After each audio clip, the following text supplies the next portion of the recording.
At 6 o'clock, we'll bring this county council meeting to sit in order. The Pledge of Allegiance. Pledge allegiance to the flag of the United States of America and to the republic for which it stands, one nation, under God, indivisible, with liberty and justice for all. Thank you. As a reminder, if you have cell phones, if you could please silence them. I don't think anybody has pagers anymore, but if you do, set those to the silent or vibrate, please. Okay. Has everybody had an opportunity to review the minutes from the previous two meetings? Is there any discussion on them? The meeting on November the 20th was not a regular meeting, that was a special meeting. Right. So, but mine says regular. What's that? Oh, On the 20th, the Oh, it minute- says regular instead Yeah. of special. Special, I'll okay. change that. thank you.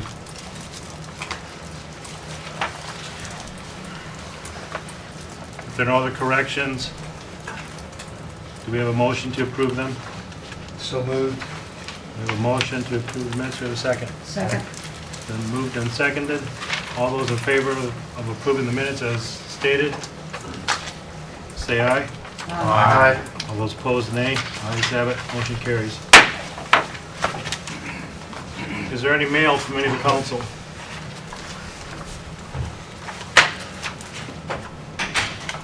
If not, we'll move on to our county attorney. If you could address that now.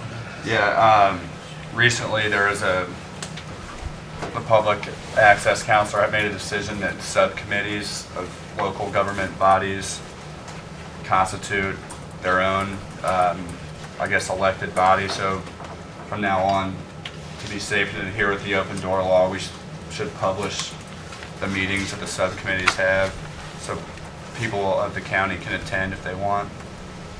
So do you guys have a regular schedule of when those occur? Dale, do you want to address the budget portion? Periodically, Chris? Budget and Finance Committee will meet on their own. It's 3 members. Right. Are you suggesting that Well, we only have 3 members? but the way that the decision came down is of the county council, or the council in Fishers. He interpreted that 3-member subcommittee was its own entity, so 2 of the 3 would be a quorum. It's still unclear, but I mean, just to be safe and to adhere to the open door law, just advertise them 48 hours in advance, just like you do any other council meeting. Okay, do they have to be advertised in print form or just simple notification of the local media? Notification would be fine, 48 hours in advance? just so people can come. I mean, Yeah. people can come if they want. You don't have to keep minutes or anything, but could be considered a meeting. I just thought you guys should be aware of that. I And appreciate it's that. it's a problem that can easily be avoided by just publishing a notice. Okay, but that is 48 hours, you say? Okay. Russ, do you have any questions on that? Russ, Councilman Sedell? Do you have any questions on that? You good? No, I don't have a question on the meeting. Okay. All right, anything else? Not at this time, unless anyone has any questions for me. Is there like a notice, how many hours notice does it have to be published? So 48. if the subcommittee, 48. if the subcommittee wants to meet, then we should call the Call auditor's the office auditor. and have it. Mhm. And then, okay, thank you. Okay. Next item is reports. Councilman Strong, do you have anything to report on the budget committee? The Budget and Finance hasn't had a meeting since August, so no, don't have anything to report. All right. Councilman Sedell, anything on the wage? No. Thank you. Next on the item is about unfinished business is the Whitewater Wind Farm tax abatement. We had public discussion or public hearing on that a week and a half ago. At this time, I guess, need to make a decision on which way we are to proceed on this.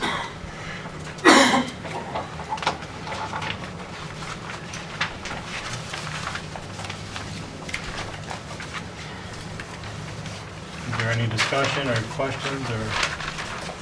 First, I would like to make a motion ahead of, before we vote on this, if we do.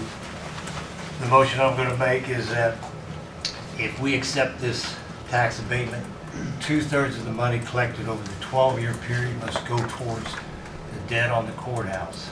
Now, in July of 2019, according to Rick Hall, I talked to today, we can start making additional payments towards the principal. July of 2019. So that's my motion. We can't make that motion, we can't tie that to it because we have to work with the commissioners on it, but I agree with you. I also talked to Rick. We can tie that to, he said, we can tie that to this council and all future councils until the 10-year abatement is over.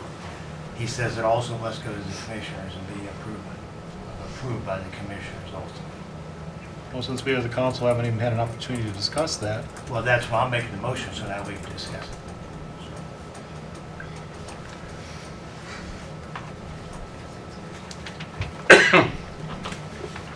I guess you gotta have a second before we can Right. discuss it, so if anyone wants a second. I'll second it. seconded. Any further discussion on that?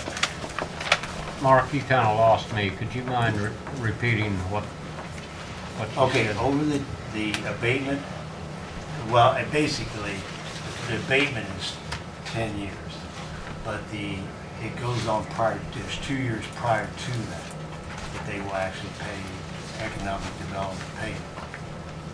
And I want to take that, basically that money in that 12-year period, 2/3 of it would be placed in escrow to be used to pay the debt on the courthouse when we still can pay that as of starting July of 2019. We can start paying towards the principal to pay this off ahead of time. And I figured, just roughly in my figures, you'd have to get probably somebody like Numball to give us the exact time when we get it paid off. But I think we could pay it off 3 to 4 years ahead of time, which would then cut the tax levy down, which would give the property owners a tax break on their property taxes, because that would go off the tax roll. And that's the tax, that was the bond that was rolled around from the jail to finance the courthouse. Because that was ready to go off when that happened, and they rolled it around and kept it in place. They kept the debt service in place, but they paid off the jail bond Yes. and then started a new courthouse But bond, the which tax that then levy- was refunded. Yeah, but In we have that 2012. tax, so we could get that paid off ahead of time, save a little interest, and give the taxpayers a break by doing this. And it'd still leave 1/3, and over the first, look here, over that 7-year period, first 7 years, that would be $1.3 million that would go in escrow. That would still leave $723,000 that the county can do with whatever they want in that 7-year period. Can I And ask? then we get into the tax abatement part, okay, where it goes 50, 40, 30, 20. Debbie? Now, the way I understood it, the economic development payments, I'm asking, that's for a 5-year period, correct? 7. There's 2 years prior to that. It's, if you look at the statement, which I got, it starts that, they will start paying that in 2016. Is it? As long as construction starts, the construction has to start in 2016. And that carries through to 2022, the year 22.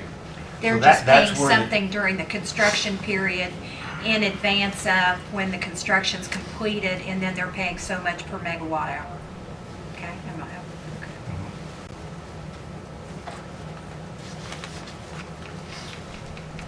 So you want to dedicate, if this whole thing comes to fruition, you want to dedicate 2/3 of that economic development payment to the courthouse bond issue. Is that what you're That's saying? correct. That's the motion I made. And also, the tax abatement, when it comes into play, until the courthouse is paid off or the 10 years is up of the tax abatement.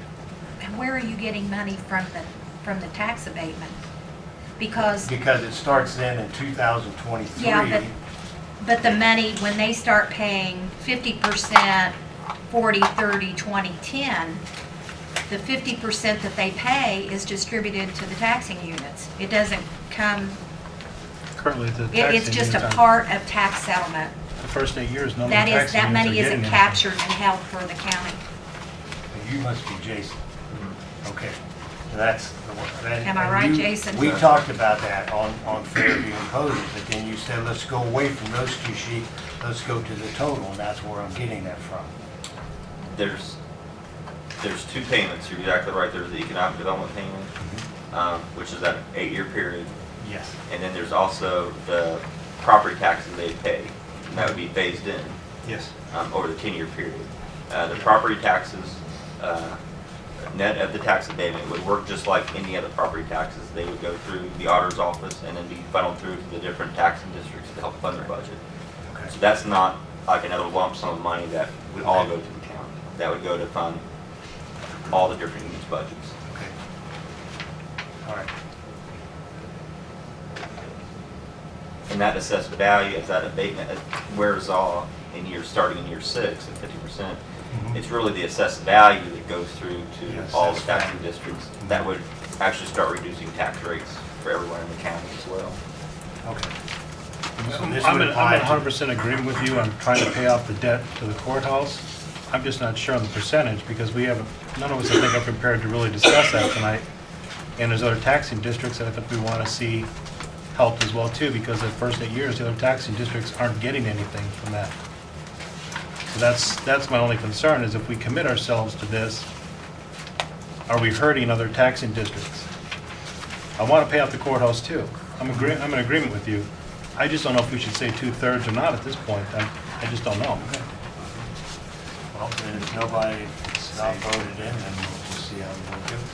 Mark, that all sounds good, but at this point, it seems a little bit premature to me.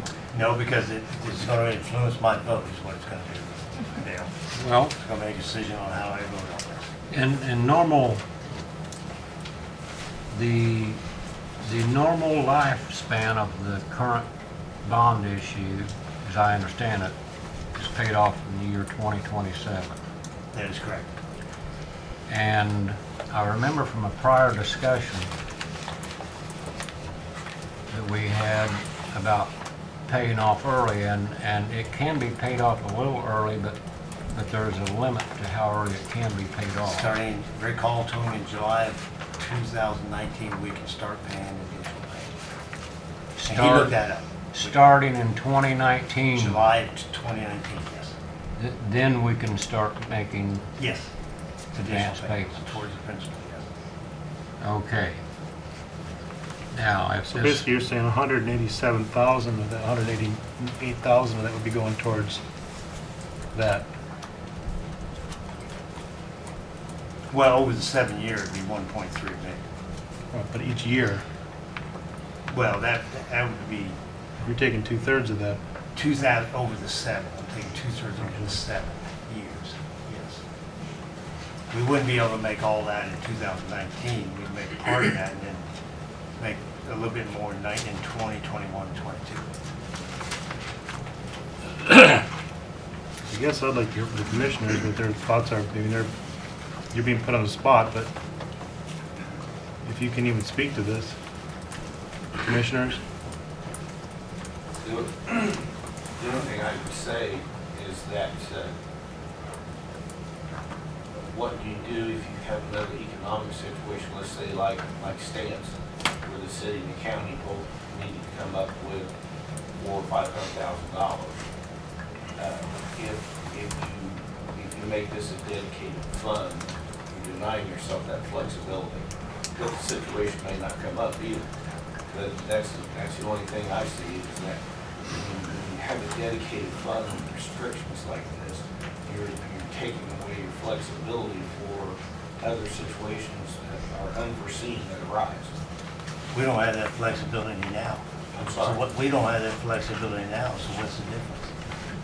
You're but you would get that kind of money. But if we don't do this, we don't have that money, so we don't have that flexibility now, right, at this point in time. I guess, again, without me looking at it, I'm with you. But I don't know how it would impact the general fund, where if the situation like what Frank, Commissioner Jackson's talking about, would we be able to help? That's one thing. I mean, We can't help now, Mike. No, I understand that. I'm just Yeah. saying, I don't, without looking at the numbers, to say whether it's a third, whether it's 2/3, whether it's 3/4, I don't know what that magic number is to say that. I agree we need to try and get that paid down, because I think it will help our general fund. Yeah, there's no doubt. Money you pay, well, I guess the only thing is, you have your maximum levy, so, I'll get my head around this, because your bond payment is outside the maximum levy. So if you pay the bond off early, will it help county general at all? That's my question. I'm asking Jason. Is the current bond payable from a property tax levy? Yes. If you pay the bonds off early, that would eliminate that tax rate. But if it's outside the maximum levy, It wouldn't necessarily help your general fund, except by eliminating that tax rate, everyone's tax rate goes down, so everyone is impacted by the circuit breaker less. And that will help everyone's Yeah. funds by reducing the circuit breaker loss. yeah. See, it So- wouldn't automatically let more money flow through. Right. It wouldn't take the, I don't know, 500,000 or whatever we're getting every year from that 460,000, I think it is, and let that automatically go to the general Right. fund. No, it would be gone. That levy would be gone, that revenue.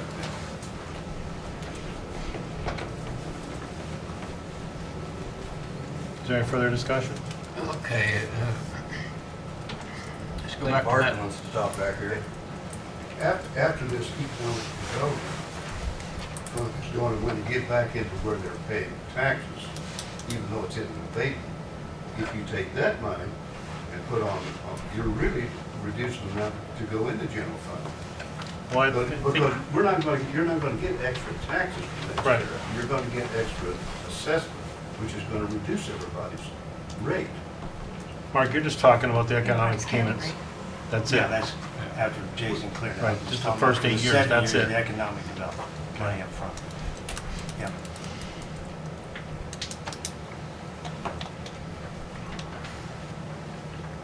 Back again to the amount of income you say evaporated. Would you explain that again? After the bonds are paid off. Yeah. Right now, and I apologize, I didn't look at the outstanding bonds, but I believe they're payable from an additional property tax levy. Property tax levy plus edit funds. So a Yes. combination of, Small, Yes. yes. combination of The bulk of it from property tax levy. a combination of the tax rate plus edit funds are used to pay for debt service. Once that debt service is gone, once those bonds are paid off, you'll no longer need that new tax rate. So that tax rate will, the DLGF will not allow you to levy that tax rate anymore because you don't have any debt. To You pay. don't have a need for it. So that tax rate goes away. That tax rate goes away. So that doesn't impact your general fund. It just helps everybody in the county. It would just, that would just reduce everyone's tax rates. So then an early retirement of the bond would bring an earlier end to that levy. Yes.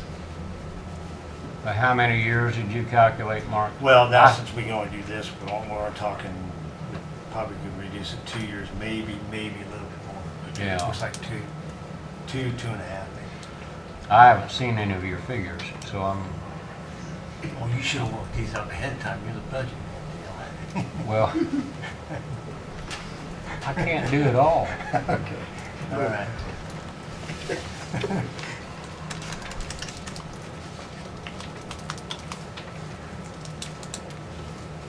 Any further discussion? Does everyone understand what he's talking about? I understand. You know, there's two full Not too parts often to I this do. question. If we approved it, okay, as I stated, it would then, we really would have to postpone this vote tonight until the commissioners either approve or disapprove the same thing in their meeting, in their public meeting.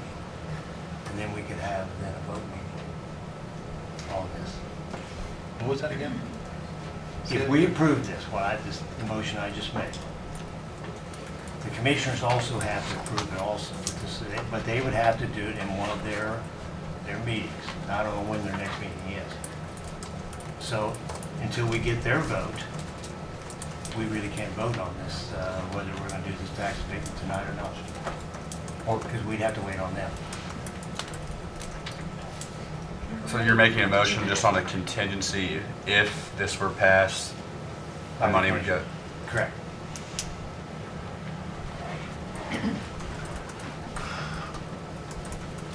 I mean,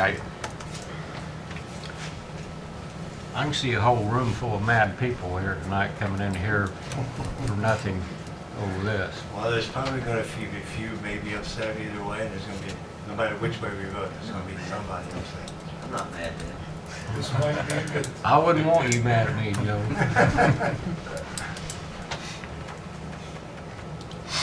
Well, that certainly does put a new twist on things.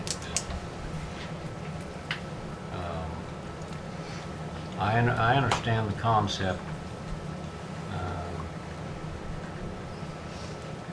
I just seen over the years, I've seen a lot of taxpayers' money wasted, and this is another thing, this is not taxpayers' money, but it's money that we're getting, and I think we need to put it to some proper use. I just think we're in danger of doing the same thing if we don't have the proper time to determine the best use of it, that number, whether it's 2/3, whether it's a third, whether it's a quarter, whatever the number is. You know, we're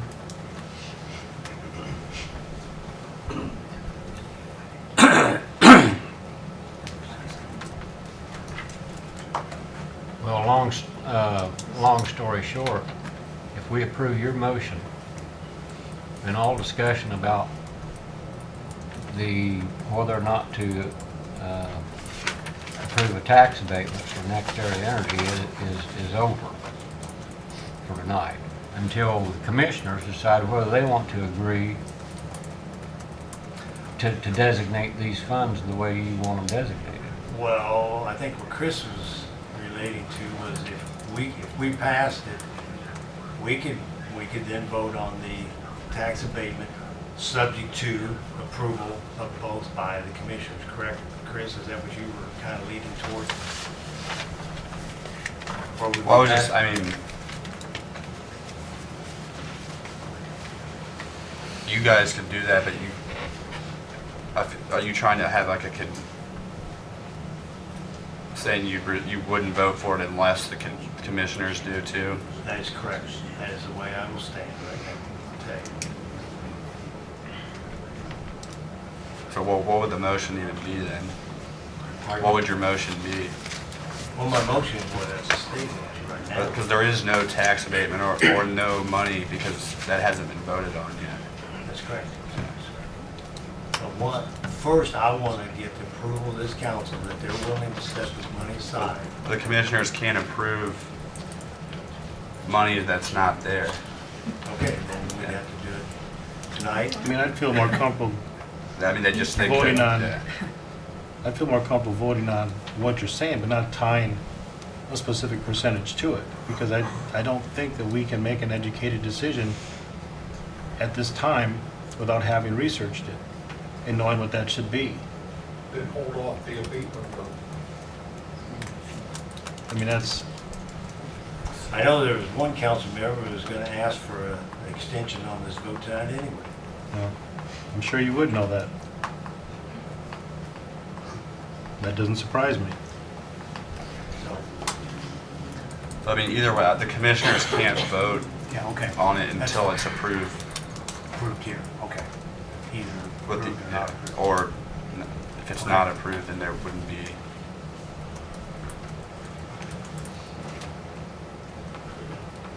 Okay, so your motion is to hold 2/3 of the proposed economic payment to go towards the debt service. Yes. Okay. And we have a second For on the this. 7-year period, because that's how long that's. Is there any further discussion?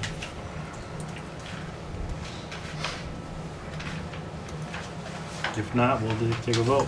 Roll call vote.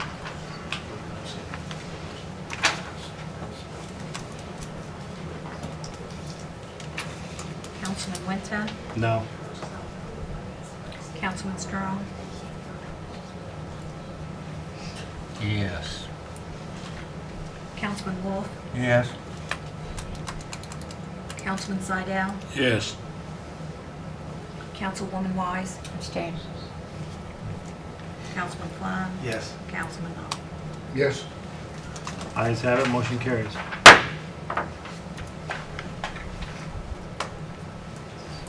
Okay. Get that wrote down. You gotta write it down. Make sure you get the right order. Okay. All right. So one. Okay. Well, then next up is the abatement for the Whitewater Wind Farm project. Is there any discussion on that?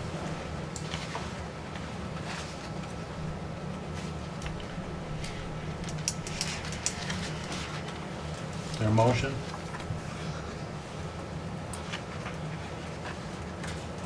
Okay, we're still voting on the same resolution as before, right? Yes. Okay. Nothing's changed.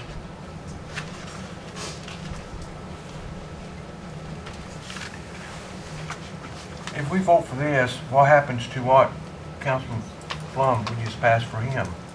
Well, we've just, the council's agreed to do what he just said. Okay? But we can't, how can we go ahead and vote for this until the commissioners get back? I guess it's contingent upon them. His motion said if we accept the tax abatement. That was where it was. Have we assigned a resolution number yet, Debbie? The 2014 dash something. Hold on, I think I did. 14R-55. 2014 R-25. 55. No. 14-R-55. 14 dash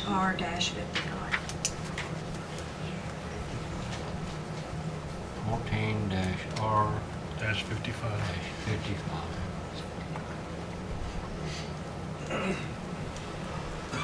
Okay. I'll move to approve resolution number 14 dash R dash 55. We have a motion to approve resolution 2014 R-55. Do we have a second?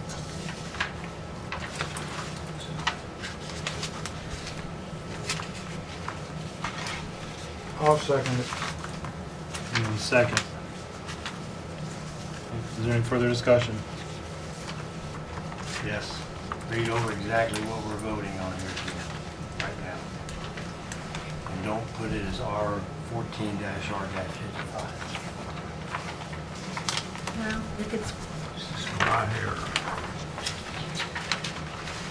somebody wants to. Final economic revitalization area resolution confirming the designation of an economic revitalization area and granting real and personal property tax abatement for the Whitewater Wind LLC.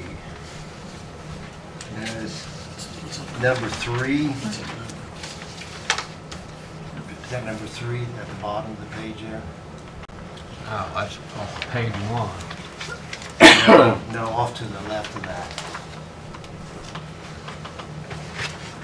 You got 3. What numbers he got down there on the bottom? That little small letters down at the bottom. 3. Right there. The very bottom, Mark? Yes, over kind of on the left side. There's a. That's their, that's just, this was given to us by the attorneys, and that's just their file They gotta read designation. Yeah, well, we originally had a 2, and now this one's a 3, so this obviously replaced number 2, which we had earlier. And is that the one you got, Dale? Yeah. Okay.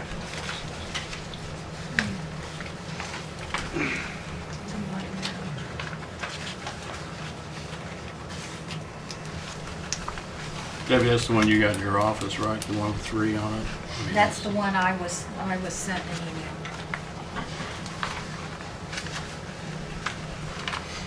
You got one with 2, didn't have one with 1. Let me see if do you want me to go to my office and see if I can find 2? No, this is the most current one. This is the most, 3's the most current. Yeah. Yeah.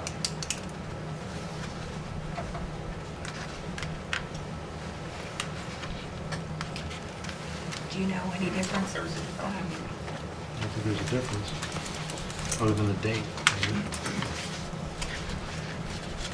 Yeah. The reason there's a 3 mark is because of the date. The one was dated for the 20th, Was it? 2, this Just was because dated of for the date 2nd. change. That's what it is.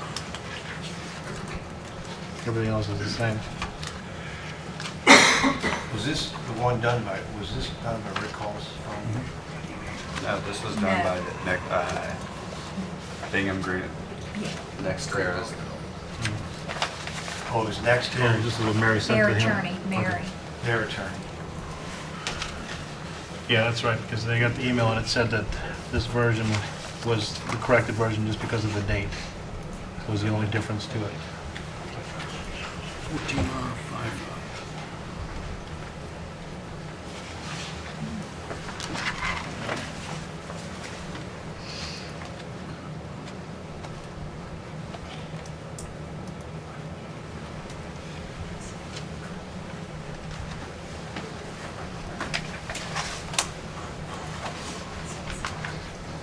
I agree with Mr. Wolf. I don't see how we can vote on this tonight because we have to have the commissioner's decision first. And we already have a motion on the floor and it's already been seconded. Okay? All right, well, that tells me how to vote. If there's a motion made and seconded, shouldn't there be discussion before the vote? That's what we're doing. That's what we're kind of doing. That's what we're doing right now. Okay, well, that was part of the discussion. I Right. think the audience has a right to discuss it also. We've had a public hearing on it already, that's been closed. Well, parliamentary procedure, and I think your attorney would say this, that if there is a motion made and seconded, then we call for discussion before the vote.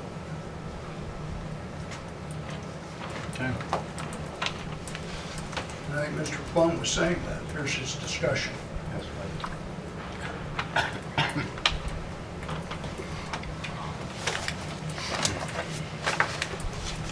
Okay, during discussion. If there is discussion, I would like to say something. Again, Please approach the podium and address. I'm David Spencer. And if you're voting on this tax abatement, you can put conditions that are more advantageous not only to the county, but those of us that are affected, that live in the area that the wind project is going to be placed. And certainly, I think Councilman Plum was creative in figuring out a way to save the county taxpayers potentially some money here. But also, the abatement can contain other conditions that would make it easier for all of us in the county to support this. Not only the upfront payments that NextEra is going to give to the county, but also some other conditions.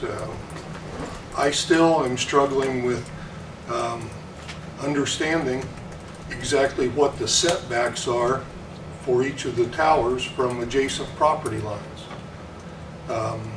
There seems to be some confusion even amongst county officials in that regard. The copy of the wind ordinance that I have would say 1,000 feet, but I've heard distances of around 14 or 1,500 feet. And you definitely can put conditions on awarding this abatement that would clarify those. And if you don't know for sure, take the time to investigate and make sure that what you're doing is appropriate for the county, for all of us.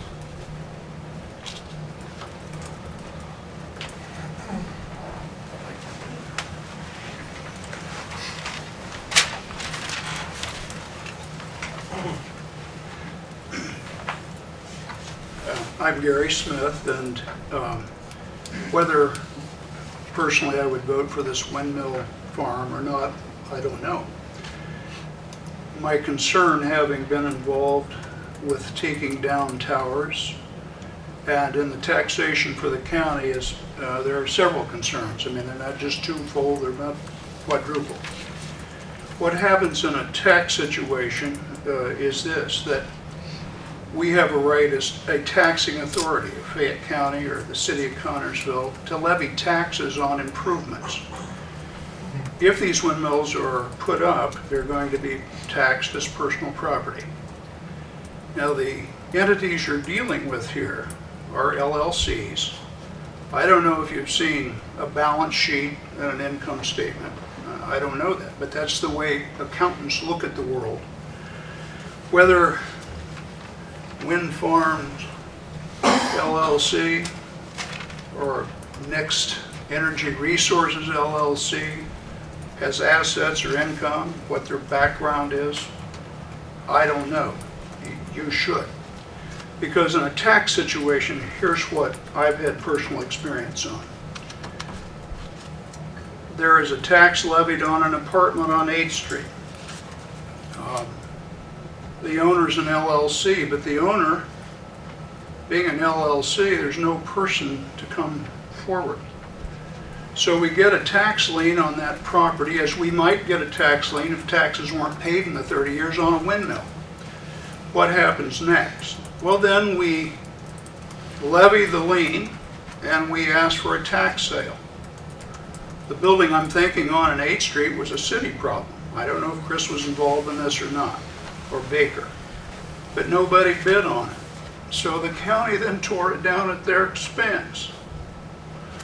These are honest concerns of mine. So the taxes aren't paid on the windmills. I know we want the money, we're hungry, I understand that. But the taxes aren't paid. Now what's the county going to do about it? Well, the remedy at law is this. You have a tax sale. I don't want to buy it because I know what the cost is to take it down. Does the county want to buy it? I don't think we got the money to buy it and take it down. So what's the remedy? The remedy is that which I tried to call Rick Hall on today. And I just received a copy of the guarantee that's going to be signed by NextEra Energy Resources LLC. I believe, and I just read it back there, I believe this guarantees the payment of the economic development amount of the $50,000 the first year and $280 there. I think that's all that does. I hear that Next Energy is in fact a subsidiary, whatever that means, and I'm telling you legally that's a tough one. They're a subsidiary of Florida Power and Light. Well, I got an idea. If we get in bed with this opportunity, if it is, how about Florida Power and Light guaranteeing that the cost of taking down windmills, if the taxes aren't paid, will be borne by them, and they guarantee that.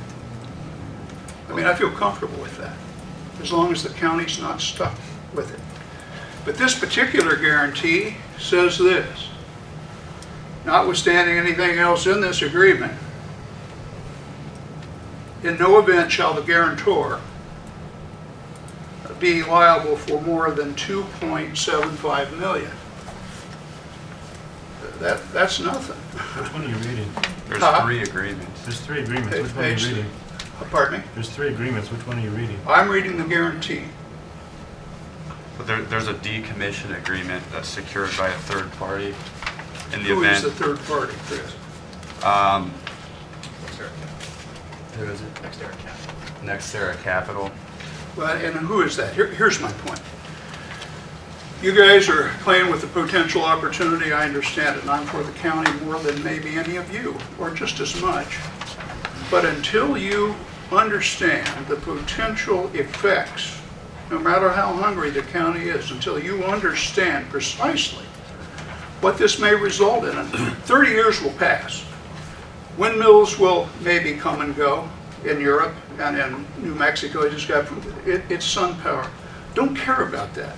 What I care about is that we don't step into a minefield here and ultimately be responsible as we work as a city on 8th Street of taking a building down with insufficient monies to take it down, that the county suddenly is in a position to take down a tower. And you wouldn't know, but I do. LLCs vanish. Suddenly they're not there. So when even the private owners in 30 years, well, it's been a good run. If they get their lease money, now the tower's on their property, who takes it down? I've been there. I just don't want the county to get stuck with that. I think prudence is of the day. There's no need to rush to a conclusion to this until you dot your I's and cross your T's. I, for one, don't know if I would vote for this tonight. But I'll guarantee you I would not vote for it until I understood precisely the liability potential to the county. And I tried to call Rick Hall today, and he did call me back. I was at a seminar. But we've not touched base on this, and I don't have any authority to do anything except as a citizen to relate to the concerns I honestly have. So to move forward expeditiously, when in doubt, don't. I just can't see that this has been studied sufficiently to allow anybody to act prudently tonight. So,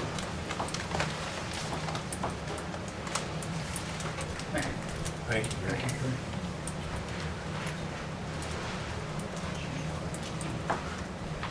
Anybody else? You want to keep your I'd motion like to as say is? something, if I may. My name's April Mason Spencer. I also live out in the area where they are looking to install the windmills. Doing a little research, and hopefully you folks have also done research, in order to make this more appealing to everyone. There have been cases with some of the windmill farms, especially over in Illinois, where they have asked the windmill companies to set aside money in a fund for all of us who aren't participating. I don't own farm ground. I have a house out there. That would at least protect all of us from decrease in property values. I know there's been discussion, and NextEra will tell you that there's no proof that there's a decrease in property value, which I disagree with. If you do your research, you'll find that there is a decrease in value. Also, I would ask that you explore Wisconsin's windmill farm, which earlier this year, they declared it to be a health hazard. So I would also look into that. But from a property owner, I drive 50 miles every day one way to work. My investment is my property, and I'm concerned about that. I put in 10 to 12 hours a day, drive another 2 hours. But I live in Fayette County because I like Fayette County. I grew up here. My family is from here. They've owned farm ground here. I'm not opposed if a farmer wants to lease their property to NextEra, great. But I want some protection for myself. So I would also ask that you check in to some type of fund that they set aside for all the residents in the area who aren't farm owners to help us and protect us with our home values. April, this wind farm you said that had been declared a Health hazard. Who made that declaration? I'd have to look, but it's in Wisconsin. Department of Health, this is Department of Health in that county. The department, the local health department. It's my understanding too that that's the first one that they've been able to declare a health hazard. So has the state made an official ruling on it yet, do you know? The state of Wisconsin. Not that I know of, Mark. How many, does anybody know how many windmills are affected in that particular farm? that. It was a large field, Okay. commercial field. Yeah, there's also, I know between Wisconsin and Illinois, there's a lot of homeowners who abandon their property. They're not able to sell it. Again, with the health issues, with other issues, negatively from the windmills, they can't sell their property, so they abandon them. And like I said, I'm in Fayette County. I'll be happy to move if somebody wants to buy me out, but Fayette County's home. And if anybody wants any of that information, I'll be happy to donate my time to do any type of research you guys need and information. To make sure that everybody has the facts. I mean, I'd much rather see the county save their money, try to help companies like Stance, who's thinking about going out, the company up on the north end of town, try to bring jobs to the community so that people like myself, other people, don't have to commute every day to work. Help protect the jobs that are in this county. You know, the five jobs that NextEra is talking about that you guys are approving tax abatement on. Does anybody know who those 5 employees are going to be? I guarantee you they won't be Fayette County residents. Probably not going to be Rush County residents. More than likely, they're contracting with folks to take care of those properties.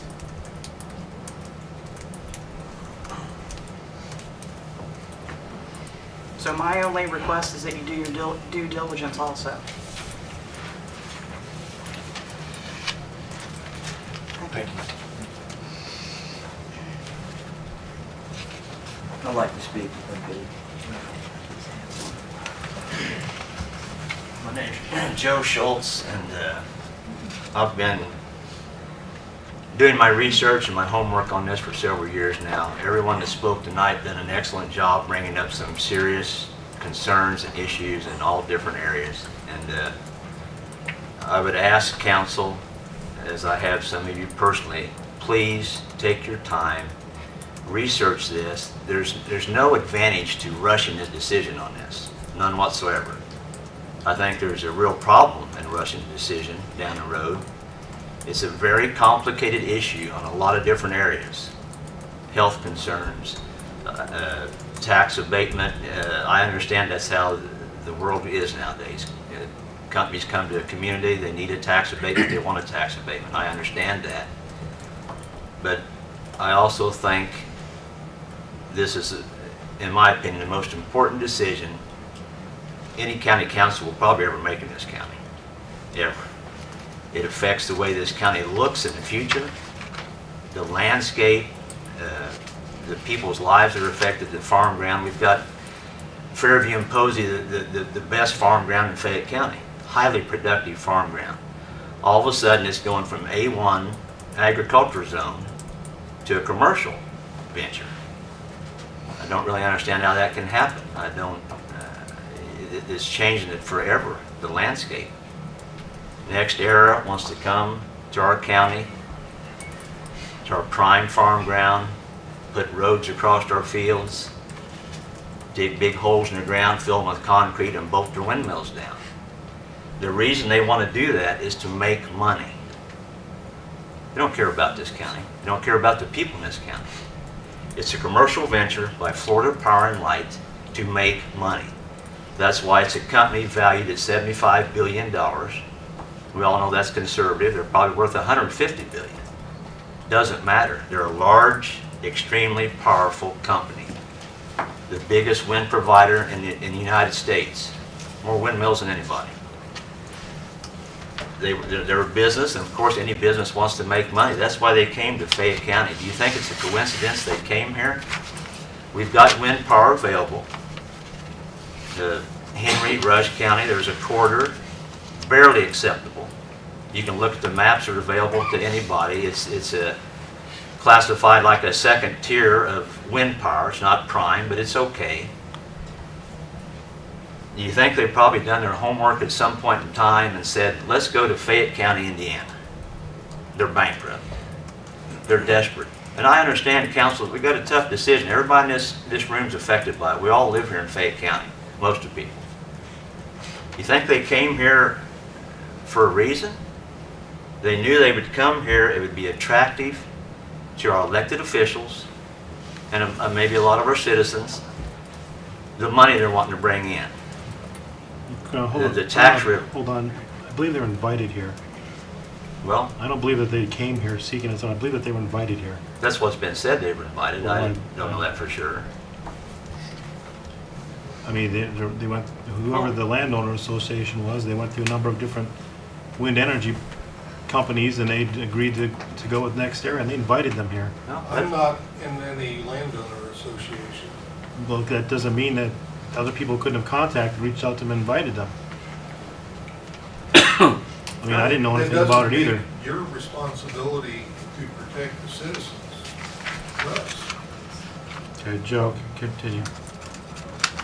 Well, and that's fine. If they were invited, not invited, doesn't really matter, I guess, in the long run. But once again, just to sum it all up, I feel there's absolutely no need to rush a decision or a vote tonight on this. Delay it after the holidays, after the first of the year, so everybody, council, commissioners, more public input, more citizens. Let's have a meeting at the 4-H building, the expo hall.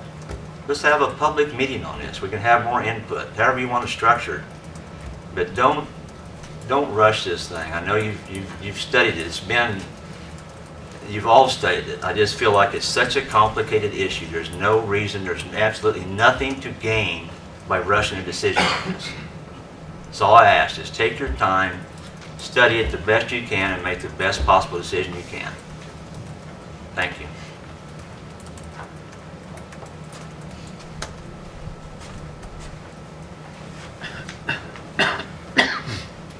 Keep your motion as is.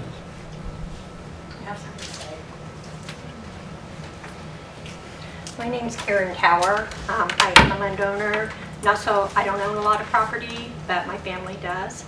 And we've been family farmers for years. Am I very attached to the land? Absolutely. Am I very concerned about destroying productive agricultural land for many years? Absolutely. In a conversation I had with one of the council members, I voiced that I was concerned about this, and the response was, I don't know anything about agriculture. Okay, now that's a concern of mine. I know some of you do, but we're huge taxpayers, right? So if you're going to make decisions, you should know about agriculture.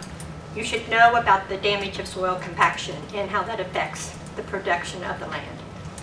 The other thing that came out of this was that our deputies aren't paid enough and that they need to have public assistance to help live. Well, then we can't do a tax abatement because we need that tax money to be able to raise the salaries of our deputies, who I'm sure need a raise, okay? So there's no way that this abatement is going to help increase the salaries for the people in this town, and we're not providing any extra jobs. This part, when I look at the financial piece, that comes from my financial background, right? Not my love of the land. I mean, it just doesn't make dollars and cents to do that. I like to speak.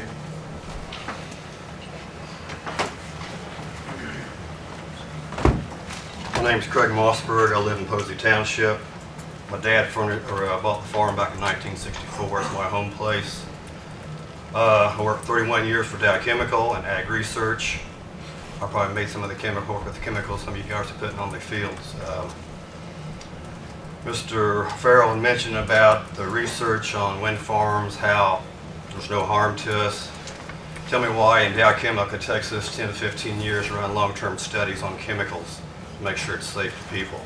You can't do a 5-year study out in the backyard and get your figures out on setbacks. Tipton County is 2,640 feet Wabash, moving theirs from 1,500 to 2,640. I've got a paper here, which you've probably never seen. It's just called the International Wind Energy Policies. It has all the countries in the world and their policies on setbacks, turbine flicker, and all. None of you have read that. I have read it.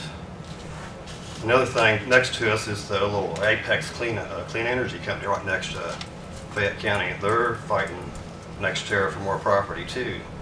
And also through the grapevine that commissioners are visiting White County. Have all you visited a wind farm before? Randolph. That's just Randolph. Have you, what about a working one? No. To me, it'd be a good idea for you guys to go with commissioners and see what they're looking at. I've been to Benton. Pardon? I've been to Benton. Okay, I mean, the ones who haven't need to take a trip up there. So you won't be living by one. I will. The state or the county is 1,000 foot. They're 1,400 foot. They can go by the county regulations and put 1,000 foot in front of my front yard. I'm surrounded by everybody. I've got people who live in Greensburg, people who live in Florida, people who live in Texas that own property around me that don't live by it. You won't live by it. You won't live by it. I will. So it's about time you start thinking, when it comes down to windmills are dangerous, who will I sue? Fayette County or NextEra? Thank you. Councilman Strong, to answer your question, it's Brown County, Wisconsin, and there were 8 windmills in that wind farm project. And the Brown County Board of Health or Health Department did declare it a health hazard. So pretty recent. Thank you, David. I took a note of that. I want to take a look at that. You say there was eight turbines in that view? 8.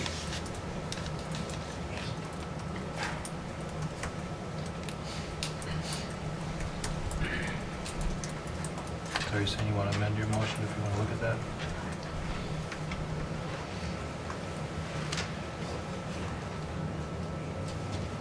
Well, I've looked at, I haven't studied near as much material as Craig has. Craig sent some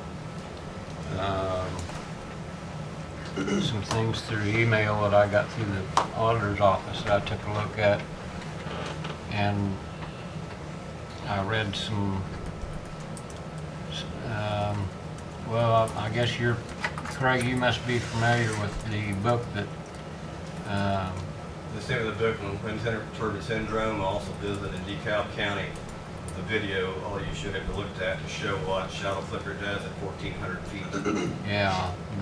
So if you don't look at that, you're really not paying attention to what's going on. The Nina Pierpont book, the book that Nina Pierpont written, I think it was titled Wind Turbine Syndrome. There's people that agree with her and people that don't. Just do a little Strong. searching.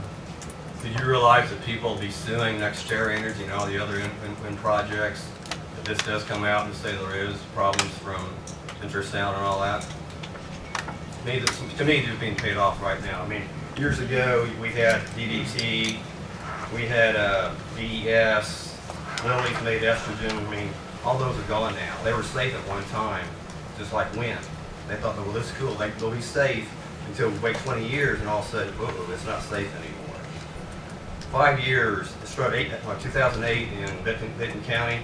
6 years of research. You can't get research done in 6 years on humans. I came from research, I know.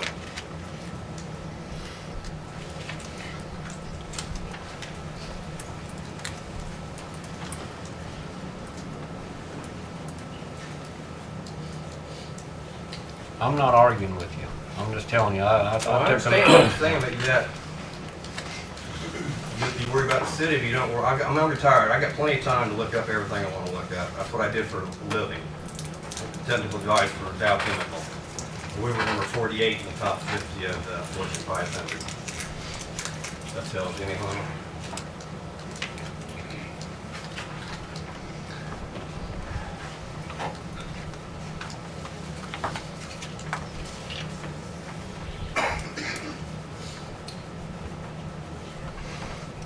Okay, where do we stand? I made a motion. Was there a second to my motion? It was, yeah. You want to keep that, or you want to research it, or what do you want to do? Mr. Dale, if you want to research this more, you're gonna have to rescind your motion if you want to research this more. Do you want to research it more? No. Do I? Yeah. I have some questions. I had, Mr. Gary Smith brought up some very good questions, I thought. Well, I know when I asked Jeremy about taking the town down, if they were taken down later on, would they repair the roads? And he said, yes, they would, but I never thought about some of the things he brought up also about if they go bankrupt, who's gonna take down this tower? There's a decommit, if they go bankrupt, there's an agreement by a third party that would pay for. Well, I would like to talk to Rick Hall about that. I mean, 'cause for sure, that's true. I decided to hire Rick Hall because he's probably the best Yeah. in the state when it comes to local government deals with big businesses. He's done it for other counties. He represents the Indiana Association of Counties. He has the county's best interest at heart. I mean, if he were to do a bad job, we wouldn't use him again. We could call somebody from that does the same thing he does at Baker Daniels. I mean, I talked to him about the agreement. I'm not as familiar with it as he is, but if they go, in the event that they stop using wind or they go bankrupt, there's third-party bonds in place to take them down. I mean, There's substantial questions about this. Take your time to investigate. I'd make a recommendation that maybe we rethink this until we can have Mary here and Rick to answer some of these questions.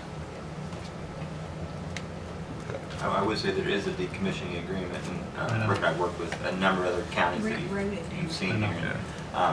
There is a third party that would guarantee there's a bond that, for some reason, if the turbines don't work for a certain period of time, they're required to take them down. And that third party is, the county to decide who that is, who they feel comfortable with. I don't think that's been decided yet. well, that's something the commissioners, those three agreements would be put to them. But that's And something that this the is just, county and the company. this is just a tax abatement. I mean, if nothing else goes through, it doesn't go into effect.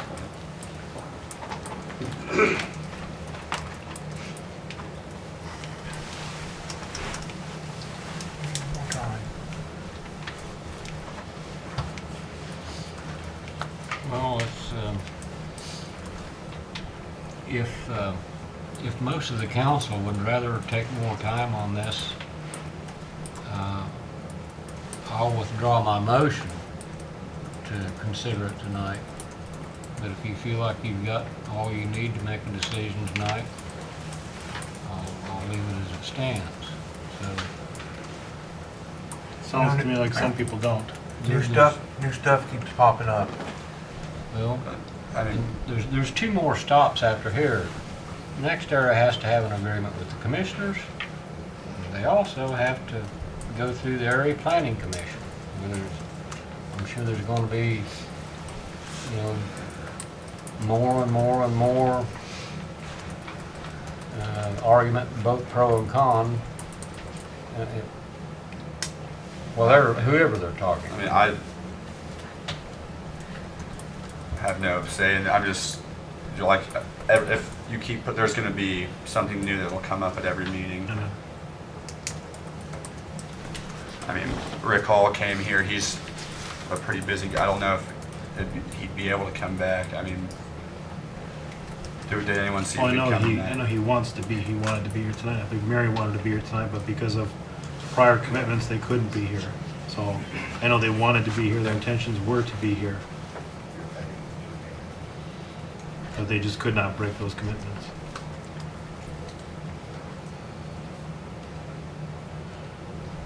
Well, my recommendation would be to rescind it.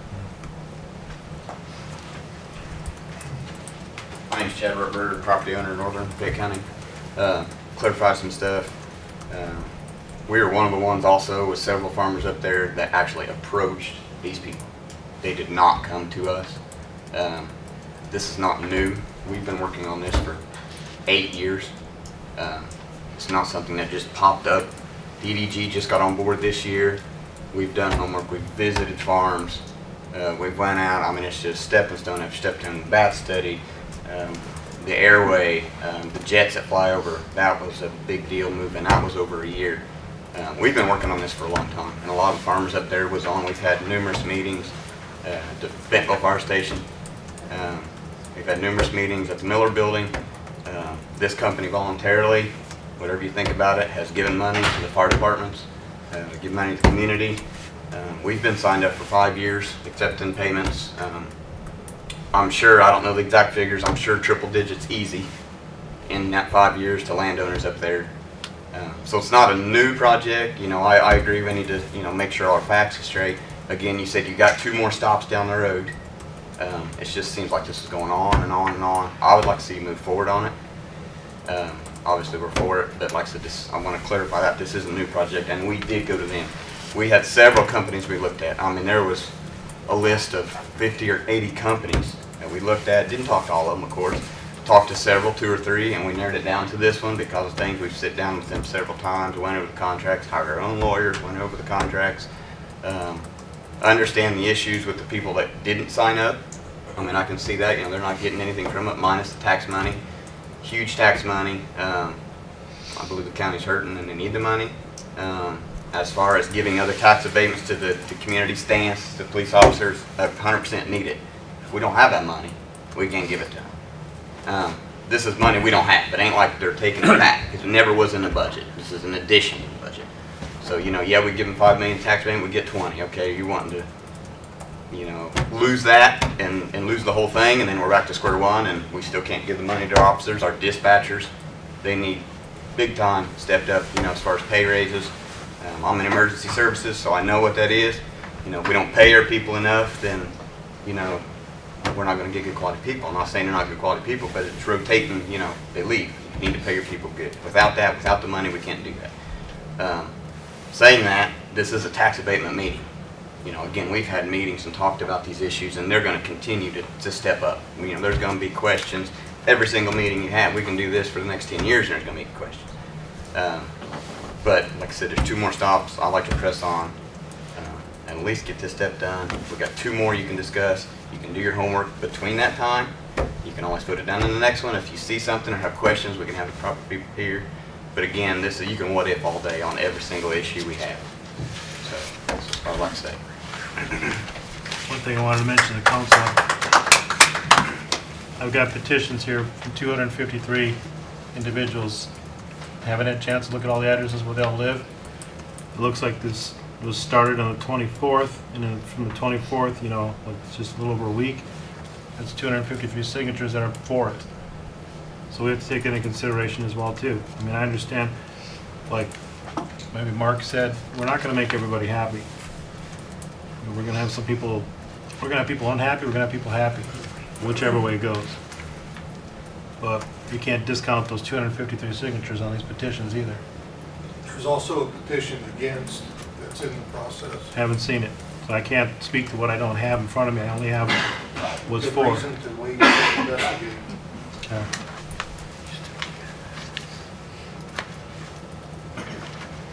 Dale, it's your motion. I have one question, sir. I think Mr. Keller said there's 188 parcels. That's 68, I think. 138? 168. Okay, how many landowners is that, you know? I do. See, and once you go courthouse, there's 88 entries into it. Now there's 88 entries, there's only 50 signers from the county. Most of those are big 1,000-acre farmers. And it's a lot of it's just small little people that are using the line to go across their land. So it's really not that many people signing that up. If you go to the courthouse, look under Boulevard and Associates. Well, again, I'm talking about people that have signed that are in agreement that they want it in the county. These aren't landowners. These are just people that said they're in favor of it. They don't whether live by they it live, either. whether they live in town, whether they live south of town, I don't know. I know, but they don't live by it. They don't live by it. I understand, but they're still for it. They're still county residents that still benefit from it, and we have to take them into consideration as well. We have to take everybody, you into consideration. We have to listen to what you're saying, you know, and weigh that along with those that are for it too. We just can't take one small group. So I'm just saying we have, well, I'm just telling you what I have in front of me. So we got a second meeting, maybe a third. And it's up to the council. I know that.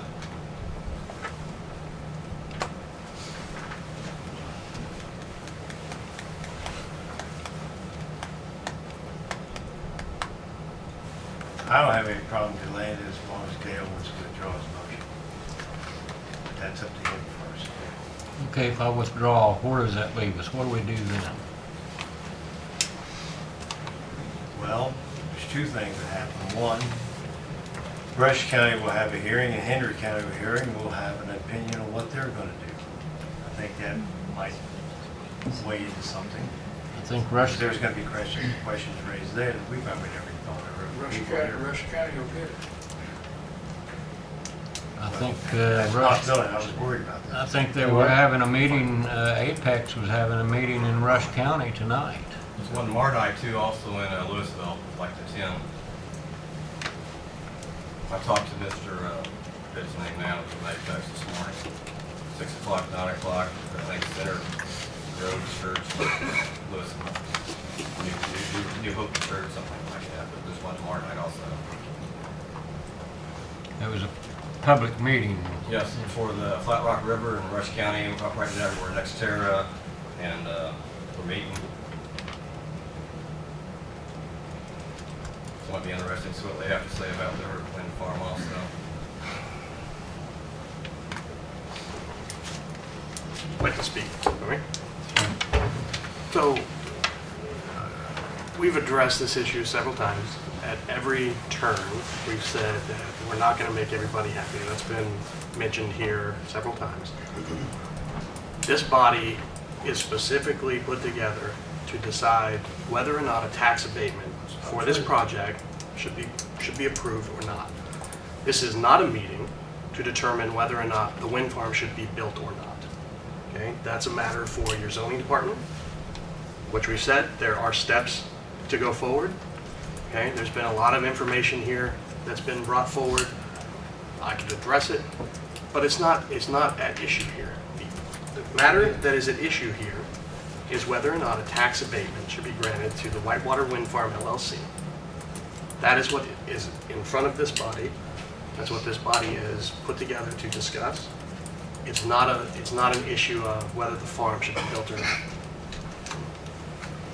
Thank you. Jeremy, Yes, sir. could I ask you a question? Sure. Why didn't you start with the Area Planning Commission instead of here to begin with?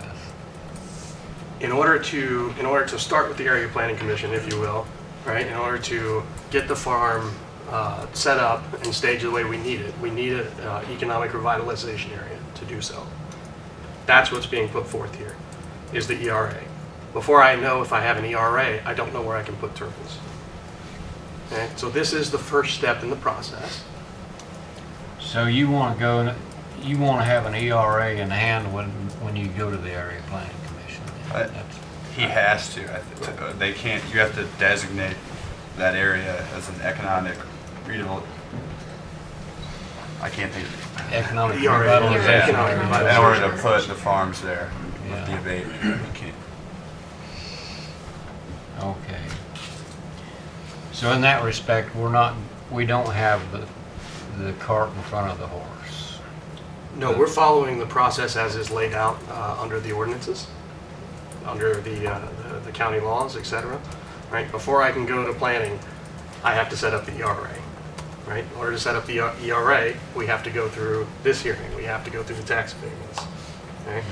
In order for the commission to vote on the 3 economic documents, the decommissioning document, the road use document, and the the economic development document, right? I have to go through this process.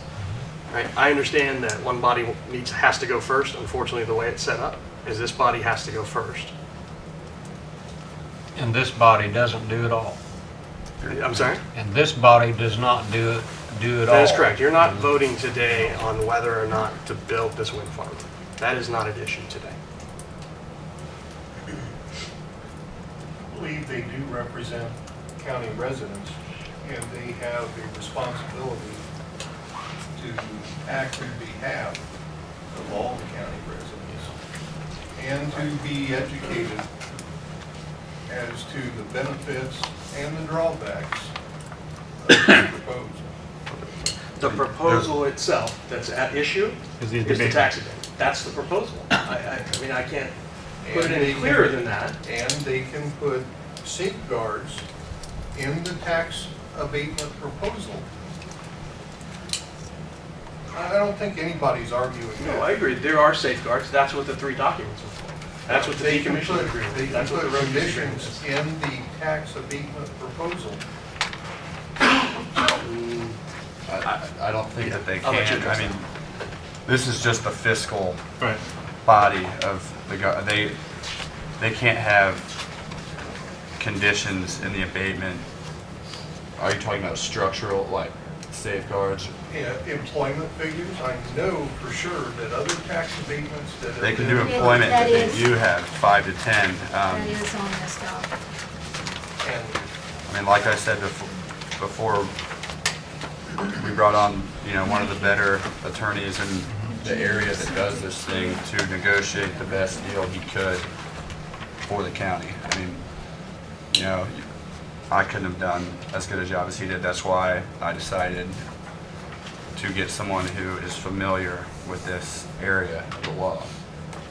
I mean, so as far as the abatement that's been proposed, I mean, he negotiated the best deal that he could, because that's all he also is involved in when I that. asked that question at the last meeting, he said he felt good about the proposal, but he avoided answering that this was the best agreement possible. I think that as a council, the committee that was assembled, feel that this was the best agreement that we could get.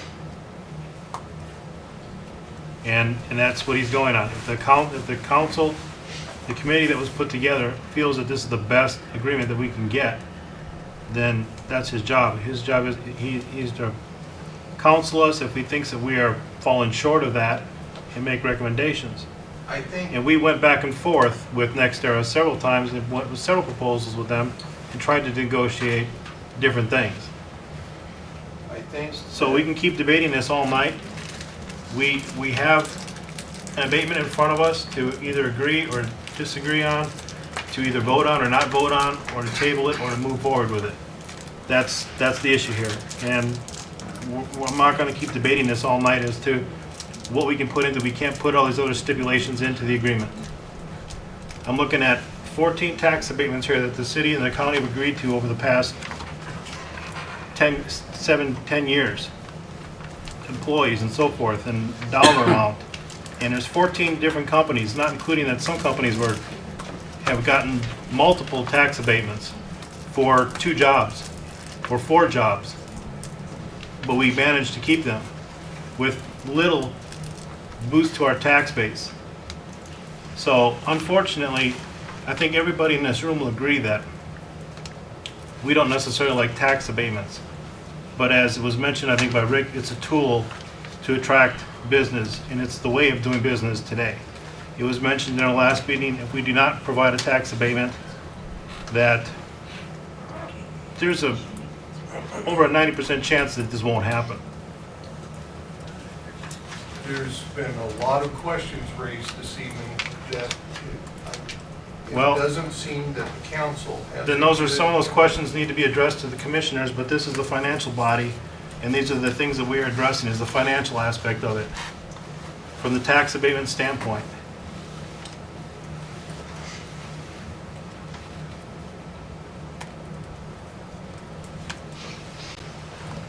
So, Councilman Strong, what would you like to do? Well, It's on your shoulders. thank you. You're welcome. I'm paying you back for last time. What you get for making a motion? Okay. Throw me under the bus. Next time it may be a semi. That's fine. You'll probably back it up too. I don't want to cause this group of people to have to come down here month after month after month after month, and that's not make some sort of decision one way or the other. Now, we're making ourselves look silly by sitting here not being able to make a decision about anything. We know what our responsibility is, and our responsibility lies with whether or not to grant a tax abatement or not. That's it. The land use questions doesn't belong to us, it belongs to the Area Planning Commission. The decommissioning agreements and that sort of thing belongs with the commissioners. We got one job to do here, and that's it. Are we gonna approve an abatement plan or not? That's our only job here. We can't make Jeremy Farrell promise to send us Christmas cards every year or anything else that we may want. You know, there's people here in this room on both sides of this issue. The ones that seem to be most in favor of it are the ones that are making the least amount of noise. I understand you probably don't want to make your neighbors mad, and you know, none of us want to make anybody mad either. It's unfortunate to be caught in a situation like this.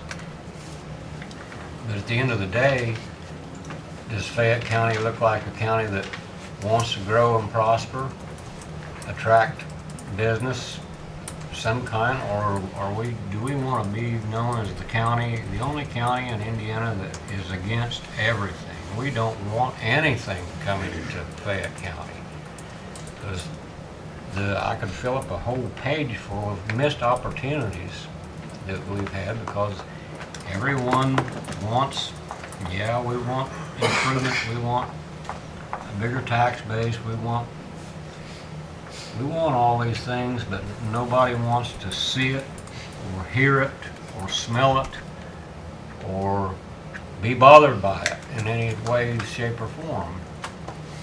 And I've, Joe, we talked about noise and windmills and that sort of thing. I spent over 36 years inside the Ford plant here, and my ears are still ringing from it. You know, I know what real noise is. Gene Worley, you rode in those airplanes all those years. You know what noise is, but that's not the same kind of thing we're talking about here, really. I'd like to give these people an answer tonight and stop wasting their time. They've all made an effort to come down here, and they want to see us make a decision. And whatever we do, if we decide not to approve this, I don't know if that stops the project or not. To tell you the truth, I don't know. Would? I've got one comment about the noise.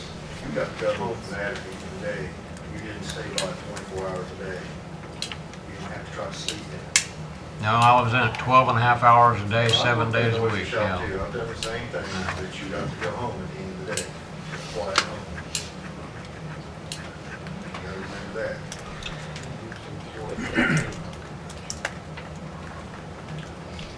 Dale, it's been going on for 7 years, and we've just had about 30 or 60 days of it. If we need another 30 days, I don't see anything wrong with it. And as far as the noise is, like he said, they got 24 hours a day, and when you was Viscon, you chose noise. You didn't have to stay. I mean... Well, I needed the money, Jim. That's the reason I stayed. I understand that, but you chose to stay. So I don't see another couple weeks for her.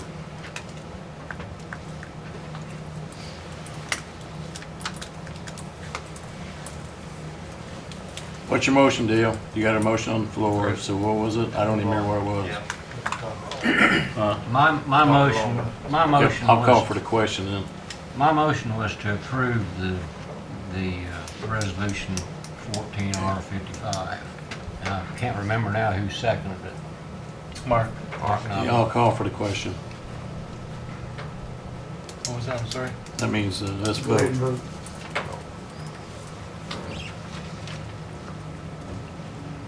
Second to that? Russ just called for the question. Yep, let's vote. Oh, okay. Okay, roll call vote. All those in favor say aye. No, you're gonna do a roll Roll call. call. That's what I said, yeah. One or the other. It's been a long day. Roll call vote. Councilman Wenta, Yes. Councilman Strong, Yes. Councilman Wolf, No, I want a little bit more time. Councilman Sidell, No. Councilwoman Wise. Councilman Plum, No, one more time. Councilman Nabi, No. Motion fails. 2 votes no, 4 votes yes. No, the other way. Other way around, What did I Mike. say? Other way around. What did I say? 2 votes no? Yeah, you I said said, 2 no. oh, sorry. 4 votes no, 2 yes. Okay, now indulge me a little bit here, fellas, and for the sake of everyone in the room. I know. Let's, I'm gonna tell you what my opinion is with this. I'm gonna wait on what Mark proposed tonight. I think we need to let the commissioners make their decision if they're gonna be interested in that proposal that Mark made. Agree with And you then on that. in January, the first meeting, and if this come back, then we'll do it. So One way or you- the other. I'm you waiting want- on that. you want to go through this again next Well, month? we're going waiting on what the proposal that he made. I'm interested in that proposal that he made. Yeah, because their vote influences how I'm voting on it. They can't That's vote on why I that. voted no. They can't vote on an abatement that you guys didn't pass. It's not an abatement. It's not an abatement, it's how we're going to use the money. How they're gonna use it. And Rick Hall told me we can set that aside in escrow. No, I'm not debating that, I'm just, no, Okay, all right. just whether the commissioners can.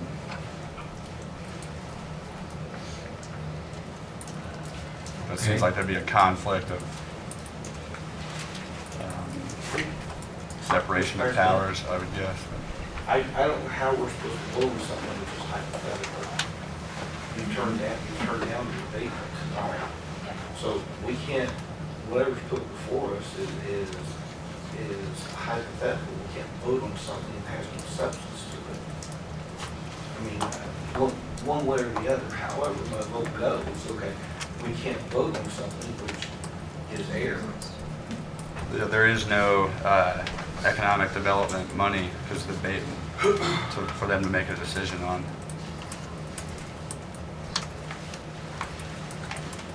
So it will require some research.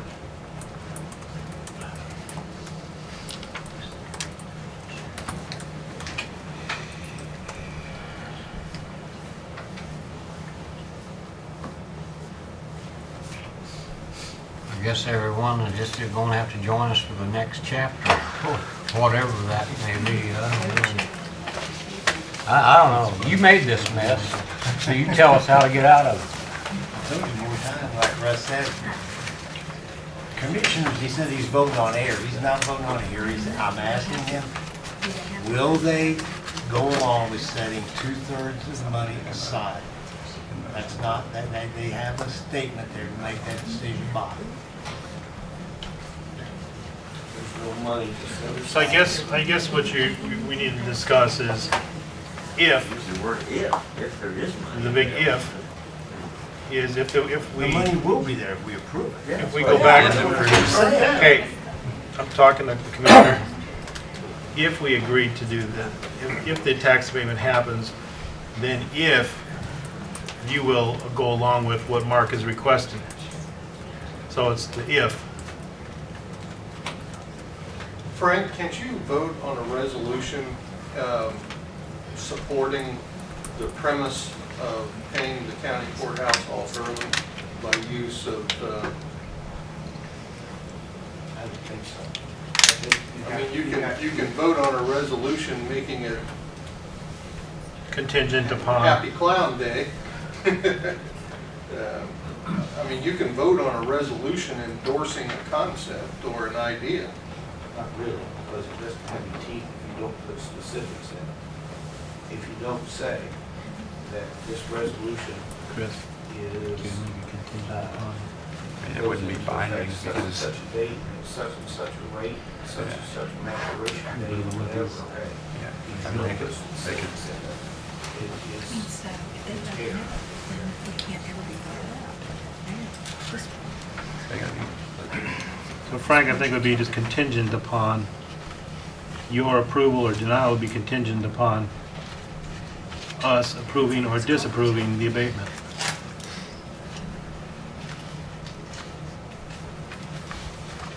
Well, the abatement's dead unless someone goes to reconsider it at a future meeting, which I guess is your thing. We could do the full amount. You talk to all of them. You could make a motion and we would send it to our next meeting in January. Would you say that's part of that? I don't think we'll be voting on this abatement because your motion. Will that work? They contingent upon. All right. Let's do that. But until that vote is taken, I'm not taking anybody's word for it. So that's why I voted no. I wanted a yes. I would wait to them and I would vote yes for it. But since it's not been approved by them, I'm voting no at this point in time. All right, I'll make another motion. I move that we reconsider this issue at our first January meeting. Will that give you enough time to? I'll second. Motion and a second to revisit this, wherever it is, the Would be January, second? 2015. yeah, We'll make it 16. January 6th. So we have a motion on the floor to revisit this in a second on January 6th, you said? Yeah, January 6th be our next council meeting. Is there any discussion? If not, all those in favor say aye. Aye. Opposed? Aye. Welcome to the party, Mark. Ayes have it. We will revisit it in our January meeting. This time I propose we take a recess, a 5-minute recess. I'm at recess. Let's make it 10 minutes.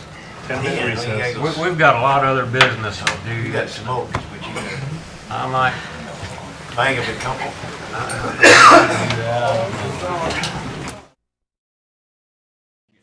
Bring us back into session. Under new business, part-time hourly rate, Jackie Pennington.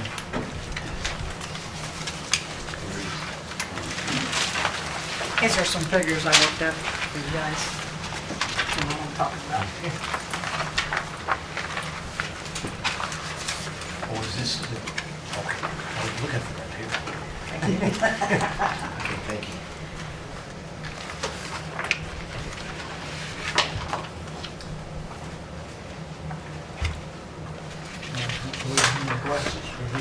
As most of you probably know, Terry was able to get the council to agree to give the full-timers a raise starting in 2015, which was a huge accomplishment because with what dispatchers make compared to other counties, we train more than we keep.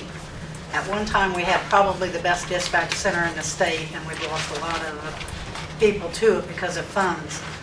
The part-timers weren't allotted a raise, and I've been there for 20 years, and I've been there the longest, and I have seen 94 people come and go in 20 years in dispatch. And what I've proposed on the second page is with the raise that the full-timers got, it was about a 20% raise. And what I've proposed on the second page, I've broken it down as to how many hours the part-timers work. Because there are different years of service, there's different wages. So I've broken it down by how many, the different wages, and about how many hours they work. And it costs about around $3,500 every 2 weeks for part-timers to cover the shifts. So in a month, it's about $7,000. Well, with the raise, what I proposed is break it down by years of service, 0 to 5, a 5% raise, 6 to 10, a 10, 11 to 15, a 15% raise, and 16 years plus, 20. And then on below that, I've showed you what it will take to cover the same hours with the proposed wages. And in a year, give or take, it's going to be about a $6,800 raise. I mean, $6,800 to cover all those hours with the proposed wages. Now, you'll have hours that aren't covered in here because you have full-timers, 4 full-timers that have vacations. So when they're on vacation, the part-timers cover their hours.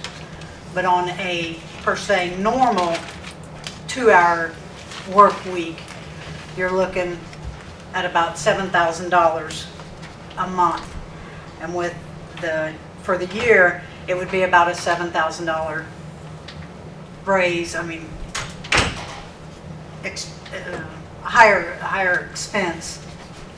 And we can take the money out of the wireless fund.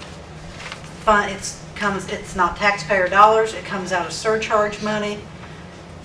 And that money is only designated for 911 salaries, 911 equipment. Terry has all of our equipment up to date. We've got probably one of the best dispatch center technology-wise in the state. But trying to keep people in there is the issue. You being a training center for other people is costing us a lot of money. And when you've been there as long as some of us have, it gets kind of frustrating that we stick it out and you don't get a raise. And it's an extremely important job.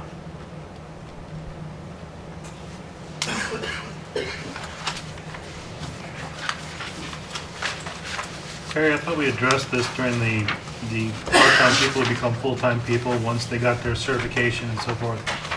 I'm sorry, I couldn't hear you. I thought we addressed this during the budget hearings, that your part-time people would become full-time people once they had their certification, they went through these different steps.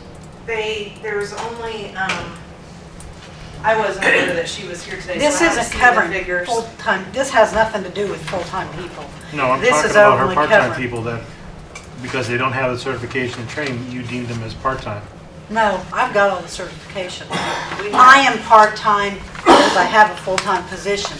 I started out part-time in dispatch, went full-time, and then when the police department offered me the secretarial job, it was better pay, better benefits, so I went full-time at the police department and part-time back at 911, and then I'm just trying to clarify here. We have 6 full-time slots. Right. Right now, we have 5 of them that are full. The remainder of the slots are part-time.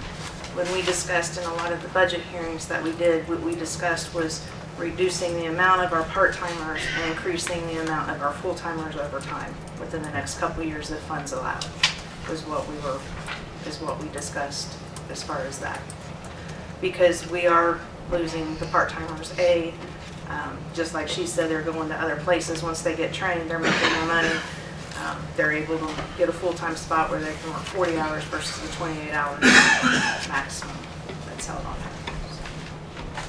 But we're only budgeted for 6 full-time, and then the rest are part-time.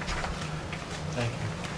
most of our part-timers, myself, Jane Sparks, Lacey Blades, Joey Steinert, we are all part-time, but we all also hold full-time positions at other places.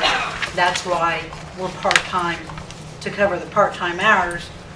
And then, like with myself and Jane and Joey, we're all in emergency services in our other jobs.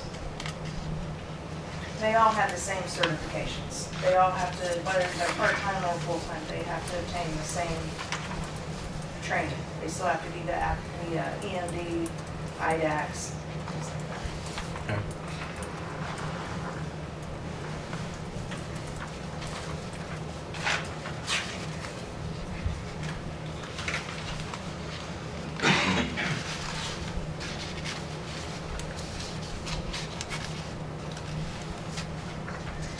Jackie, these part-timers, I assume that these are, well, this is the number of hours they work every 2 weeks. This is probably on weekends, evenings, probably all the time. Yes, like myself, I cover 4 hours on Monday night, and then on Saturday nights, I work from noon to 10. So and my schedule's pretty well set because I've been there so long. I can work with part-timers and full-times, either or. So on Saturday, I work the 10 hours and work mainly with part-time people. My hours, Lacey Blade's hours, and Rodney McCreary, all of our hours are pretty well set because, like I said, I work Mondays and Saturdays. Lacey works certain hours. Just with the way the schedule works out, the part-time hours that need covered, she can cover specific days, I can cover specific days, and so can Rodney. And then with the rest of the hours, she fills them in with the new part-timers. And then with Joey, it depends on what days he's on the unit to where he can cover on what days he's able to be in 911. When we have new people, Mark, I have to strategically schedule. I mean, I can put anybody with Jackie because she is a seasoned dispatcher, so it'll be a rookie and Jackie. So but it's not fair to say that all the part-timers are working all the weekends and stuff, that's not happening. No. Yeah, so they're working all, because you're 24/7. I am, but all of my full-timers either work a Friday or a Saturday. No one has the full weekend off.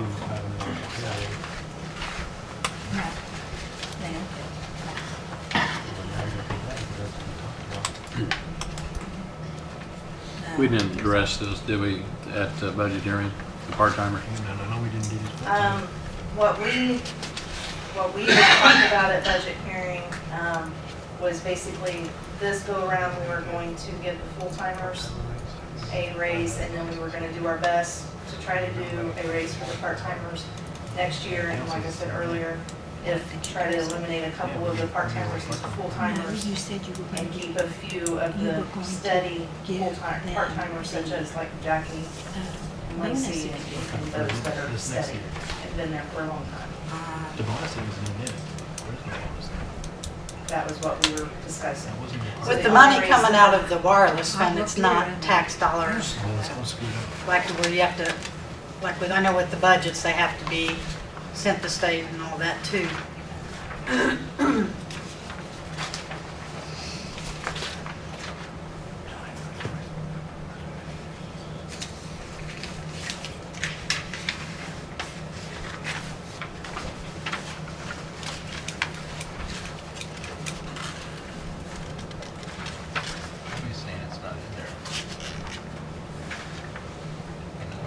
We discussed the various amounts in the budget to have for part-time, but that wasn't addressing the wage. It's not in the salary ordinance, is that what you're saying? Well, you're voting on the salary ordinance tomorrow. That's what I know. Part-time was 16,000 a year, we said 16,500 for next year. It's the same. No. I know we did that, so it says total.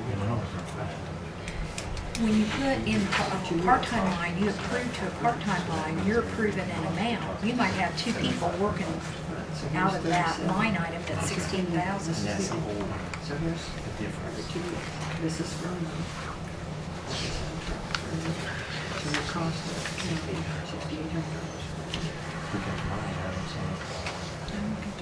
$6,800. Okay, Director Bennett. Yes. And Jackie, what you're proposing here is not unreasonable. My question to you is,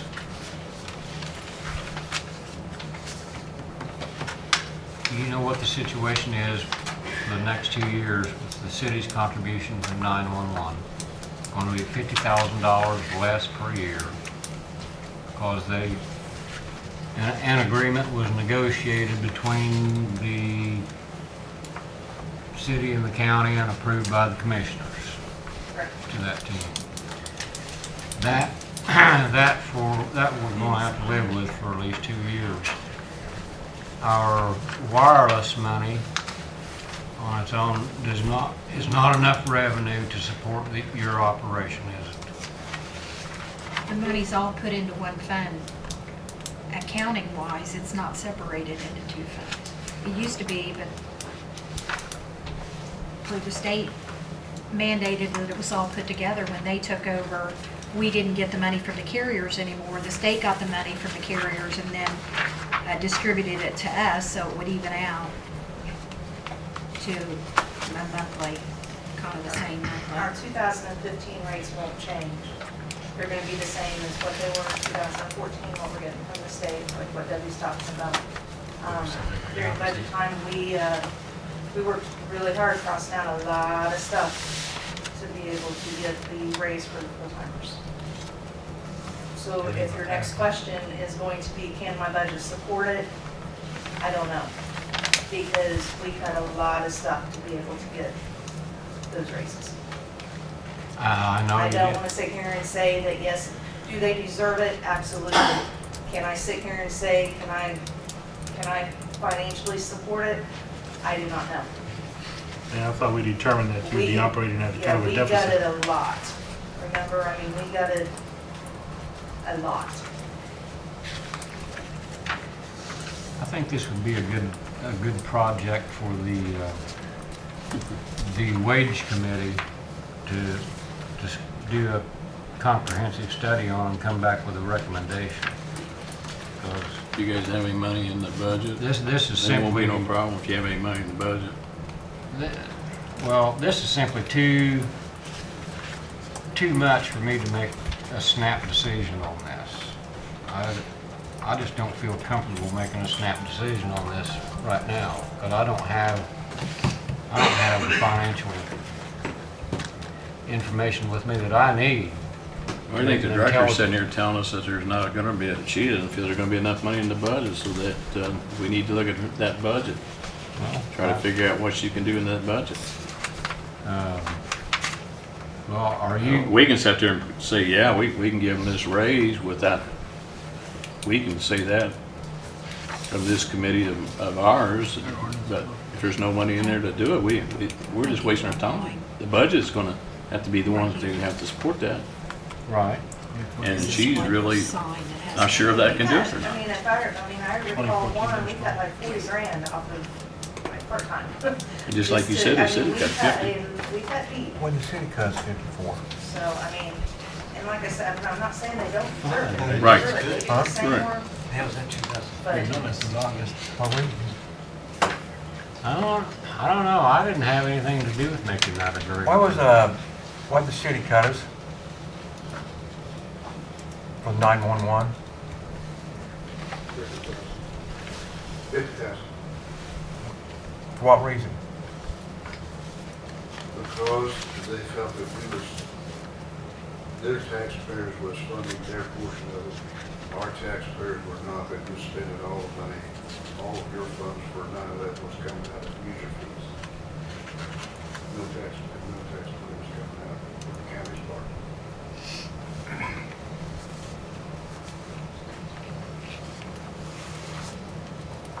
that was when we had the, I'll say, disagreement over the difference of the surcharge money, because the surcharge money is for 911. And I was telling you that we do more than just the 911 calls, that we dispatch for them as well. That should be, the additional duties that we do for the city and stuff. Right, I remember that. Yeah, it was, I think me and Frank had a heated one on that, didn't we? Agree to disagree on that one. But the surcharge money is essentially for 911 calls, not to dispatch someone to a den, not to Answer their phone calls. answer their phone calls, things like that.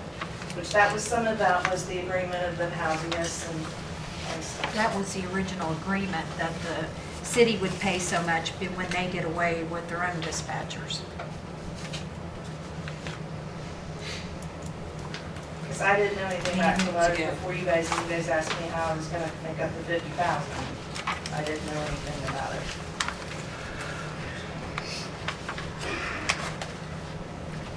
Who chairs the wage committee now? I do. Would your I mean, I'll committee be more willing happy to sit down, but take this and study it and give us a intelligent opinion on it?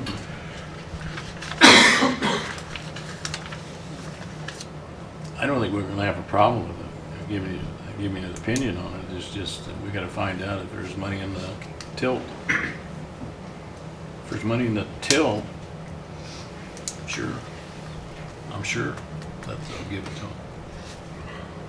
But if there's not money in the till, we can't give something that we don't have. Well, that's not something we can determine right now. is it? No. if I remember correctly, we did what I had submitted. And we didn't add anything else to it. I mean, we had to deduct the 50,000 from the city's loss, and then we had to make up the raises for the full-timers. So I had to basically come up with about 80 grand off of my budget. And I mean, and Jackie, I'm stressing, I know they deserve it. I mean, I'm not doubting that. But I know that we punched it pretty bad, and I don't even know what the final numbers were yet. I mean, I don't know what I'm working with in 2015 yet. But I'll be more than happy to sit down and help do whatever. I think we hear you, Jackie. I really do. But, to see if we can come up with funds. Okay.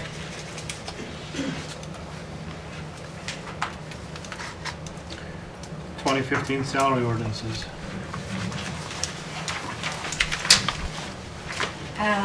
There was, I didn't do a separate salary ordinance this year. This is what you'll sign, and it's backed by the 144s.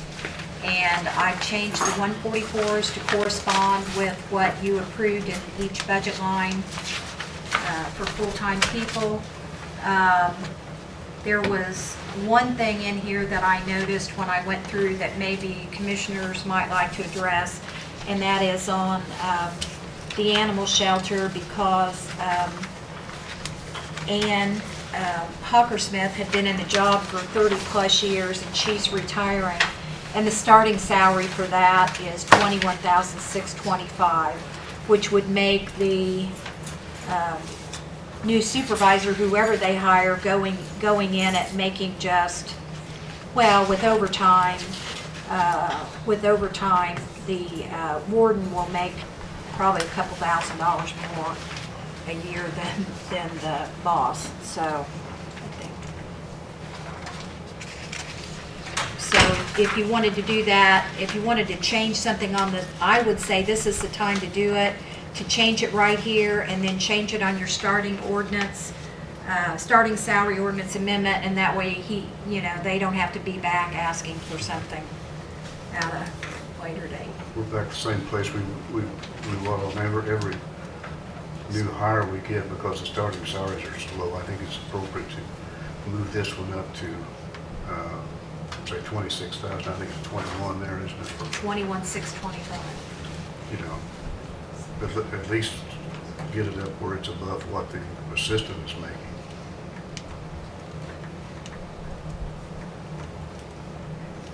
You already have appropriated in that line item $31,375. So it'd still be a savings of $5,375 if you jump to 26. 31,375. 31,375, yeah. You're ranking a recommendation of $5,000 for the starting salary. Is that what you're Well, making? it's from 25.6 to 26, so it'd be For starting salary. 4 something, yeah. Not quite 5. Okay, you're not gonna do it. 4,375 increase. Beg pardon? 4,375 increase, Right. and take it up to 26. Right. But and it'd still be, substantially lower than You're what still, the current yeah, one you're was, still there at 5,000 current director was making. less than what you've got appropriated for this year's position as it is. we're still in agreement with the city too, right, for half of They this? pay half of everything. Yes. I'll make the motion, we raise it to what the commissioners recommend.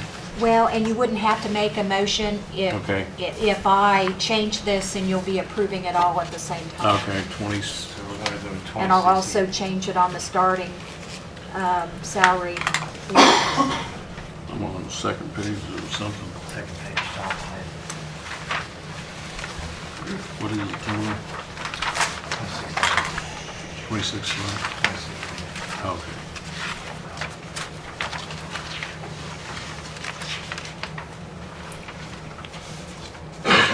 This one, where do you get these changed? Already had my meeting.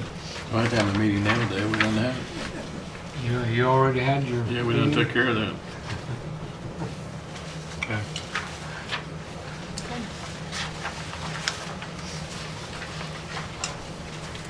The only other thing I saw on this, and I'm not really sure about, and I said something to Dale about it when I was looking through this, is that on the surveyor's 144 that he turned in, he had down at the bottom an hourly, he had an hourly rate in here. And then he also had a helper, you know. He had an hourly rate in here for Jerry Gobin. And I don't know whether that was to pay him for Corners perpetuation or what that was for. But it is on the surveyors. I think it's for Corners perpetuation, but, which I thought was being paid contractually. So I'm unsure about what that is. So that's up to you guys whether you do or don't feel comfortable with that. Where's that at on there, Debbie? It's on, It isn't on there. Okay. It's on the 144 that Okay. the surveyor, and if Okay. anybody wants to look at these, those are the only two issues I kind of raised. Going through there, I thought, well, about the animal shelter director. isn't the draftsman retiring down there too? Now, which, He is, and. Somebody is. But if somebody goes into that job that's already in the courthouse or something, we'll need more, so, you know, you would have to do a salary amendment and ordinance amendment and 144 for a new hire, and I don't think he's at that point right now, so. Debbie, that person that's retiring or resigning, disability. Retiring. Is that person actually, is that person the draftsman or the secretary? The secretary. Okay. Because you remember you reduced a draftsman and then the secretary retired, Right, so he yeah. moved into the secretary's position.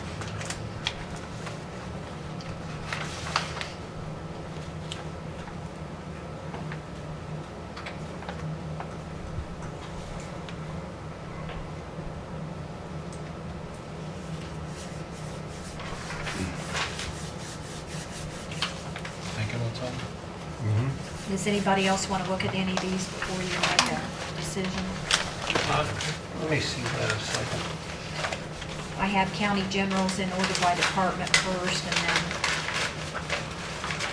and I do have the grants on the back, so. I know that Jerry had, I think he always put his Corners perpetuation at the bottom, but well, he had a contract with a fellow to do the actual installation of these corner markers. monuments, And yes. I don't know It if was, Ellen has this, a similar agreement with Jerry now or not. I think that may be the case, but I really don't know. Well, this doesn't explain it. No, it kind of doesn't.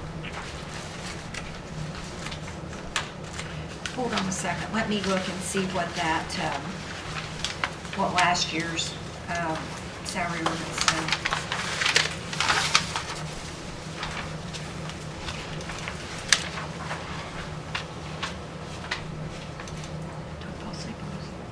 Try not to.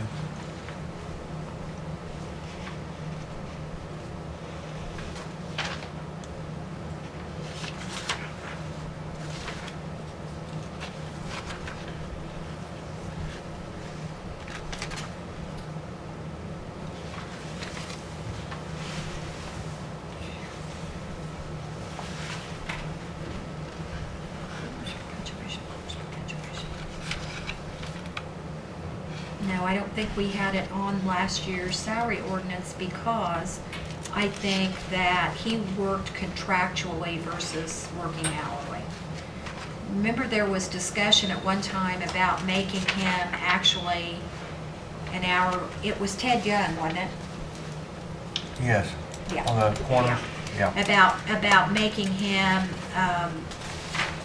an hourly employee versus contractually, so that he would be covered, because sometimes he's sitting in the middle of the road putting these monuments in, and that way he would be covered by, you know, workers' comp. I remember that very discussion, and there was the question of Liability. personal liability involved. I'm not seeing coroner's perpetuation in here, so it must have been all paid last year contractual. Well, I'm sure last year it was paid contractually. But we, as I recall, we did go along with making it a For that reason. part-time hourly position to protect ourselves and the employee from the, Well, and the other issue is that Warren doesn't have the equipment, the surveying equipment that was, you know, all digitized and all. That belonged to Jerry. So when Jerry left, Jerry took his own equipment with him. So there kind of isn't any equipment. So I thought, well, maybe Warren's putting that in there, but we didn't approve any. We haven't talked about that. We didn't even talk about that at budget time. I mean, that wasn't even, He's brought it up that he was, but it wasn't ever proposed in here to purchase any, so. I guess the question is, until you have that decided, maybe, until you know what that is for, do you strike that, or, you know, what do you do with it? Citizens better know, just strike it. And then he can come back and ask for it. Yeah. That's the way I would look at it.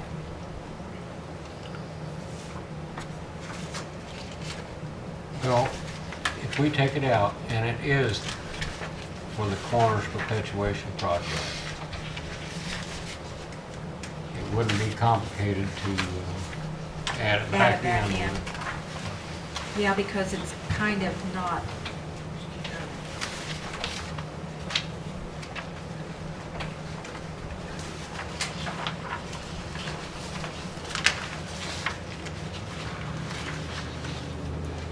Unless he mentioned it. I would prefer to strike that line. And I'm not saying that Just because there was err a on the name side on of it, safety. just because I don't know what it's for. Let's see. Because there's also an $8 per hour line here for helper. Now,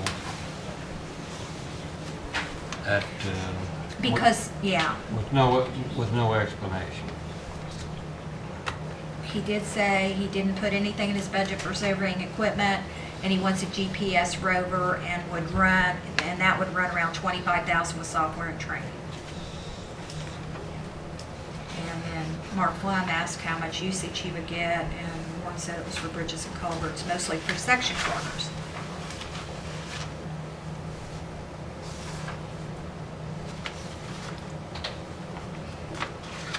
But I don't see where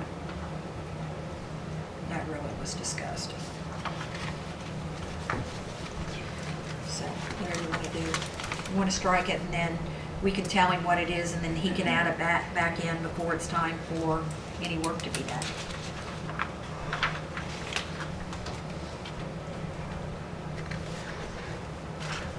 What do you say, Mark?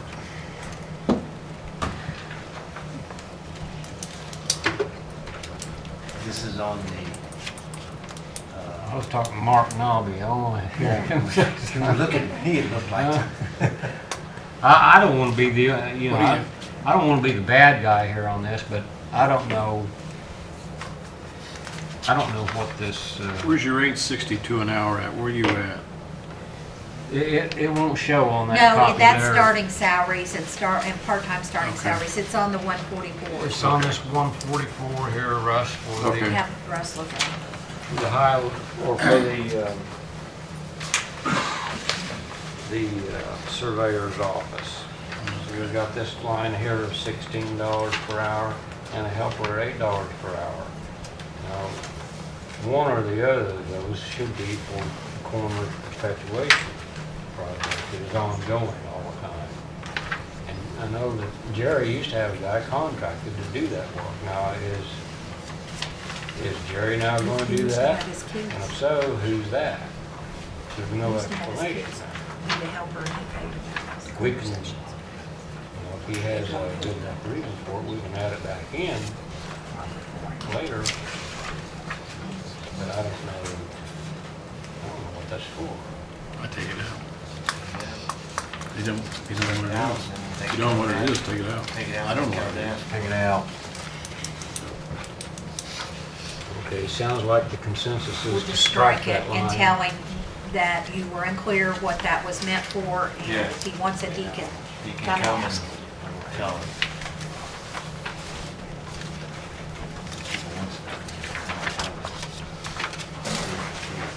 So Jerry's back working for the county now, is that what that is? I don't know. I don't know if I it mean, is. we haven't, How much now? $16. That said Jerry Gold. Yeah. I think that was because he was gonna have Jerry do the section corners, I think. Debbie, are we Because you saying can't do that them without the equipment. Yeah. That- Yeah. we're really voting on the 144s and not this? Because I see other things They're that are... those are two separate things. We vote on the current employee salaries right here in the form of the 144s attached to the salary ordinance. And it said it incorporates these 144s. Those other two documents is the starting full-time salaries and starting part-time salaries. Okay. So basically, that's only if there's a new starting person. Yes. Mm-hmm. Yes. Thank you.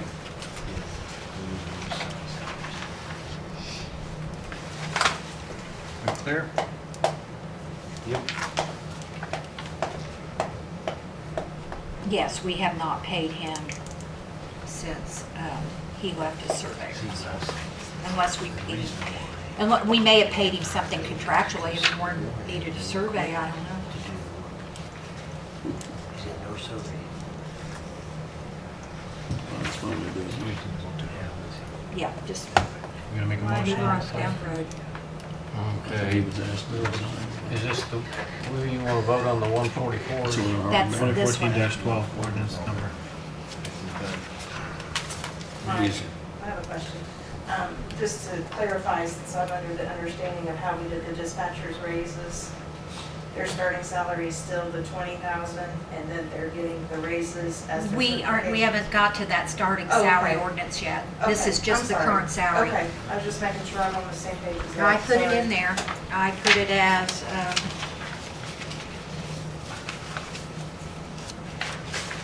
So do we have a motion to approve ordinance number 2014-12? Yeah, I'll move to approve 2014-12. We have a motion, do we have a second? A second. There's a motion, we have a motion has been seconded to approve ordinance number 2014-12, the salary ordinance. All those in favor say, is there further discussion? Okay. All those in favor say aye. Aye. Opposed, nay.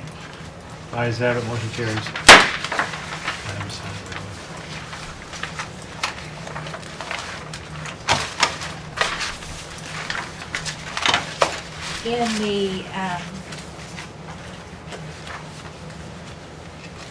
in the starting, which you all have a copy of the starting salary ordinance, what Terry's questioning is on the second page of that. And I put in here, full-time dispatchers start at the 24.25, completion of NCIC-IDAX, $500. I hope I'm correct on this, because when we went through the budget thing, I was never provided a copy with any of the things that you got that had that information on there. Then completion of APCO, PST1, plus $500, completion of Power Home E&D plus $500, and completion of 3-phase training, what fit on that line, $3,500. It was broken down. I just wanted to make sure it wasn't just set out where it had already been 5 on there. Your starting salary should still be at 20,000, and then they get raises as they're training. Right, that's the way it is. I just want to make sure of that. If you look at on this ordinance you're signing, if you look at the bottom of the one for the sheriff, which would be about 5 pages into the 144s, I put at the bottom where there's, at the bottom of that one, because it kind of isn't a starting salary issue, it is, it's where they get, after they've had 2 years of service, 5 years of service, and then 10 years of service, what they bump to. What are the ordinance numbers? Starting salary ordinances 2014-13. Both the same? No, this is for Right. full-time starting wage. So, You got this one and too? then this one is -14, the part-time.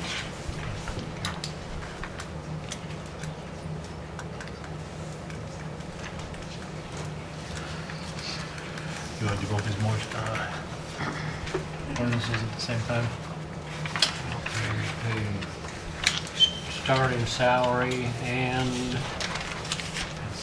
what was the other one? Part-time and full-time. Part-time. Yeah, this is the one to sign.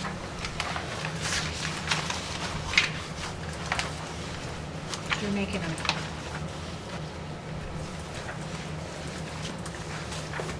Somebody want to make a motion to approve the salary ordinance 2014-13 and 2014-14, or do you want to take them separately? One's for part-time, one's for the, this is starting salary scale, Which didn't change. which didn't change.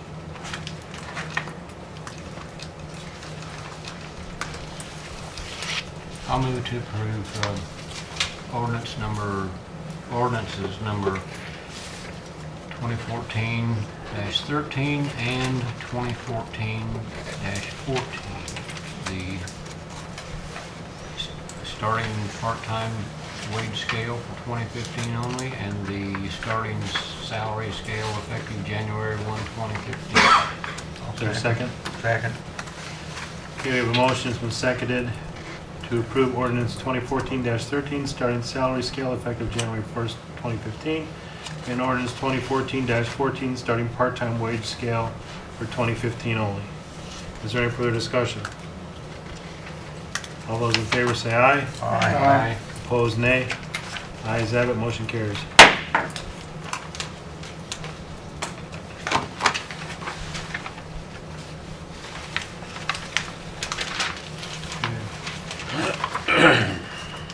2015 stipend in lieu of insurance ordinance.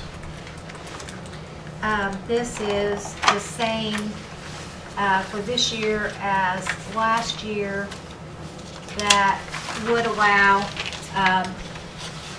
it isn't mandatory, it is if they so desire, for anyone age 65 and over who's eligible for Medicare, to allow them to purchase supplemental health and prescription coverage in place of being on the higher priced county insurance.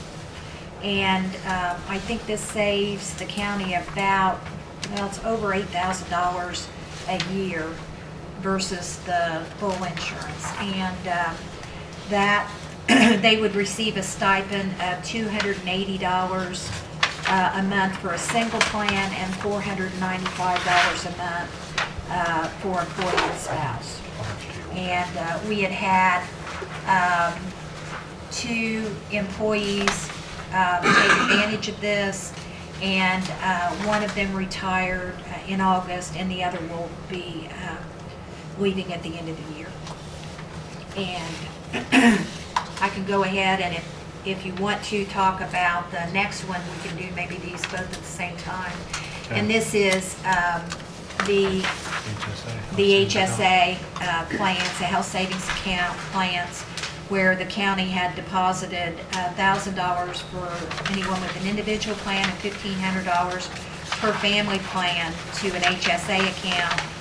Those accounts have been at Union Savings and Loan. And last year when we did that, it was just deposited on a lump sum basis.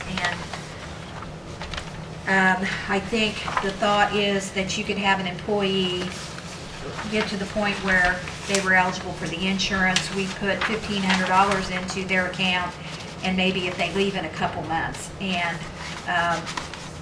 the commissioners voted this morning at their meeting to change that to have the deposits made on a monthly basis. That would equal through the year to the full amount. That way, if they left employment, we wouldn't have paid for that full year in advance.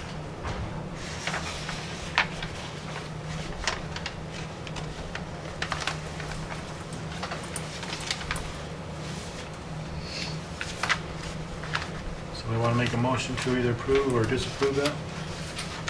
Okay, these 15 and 16. Yes.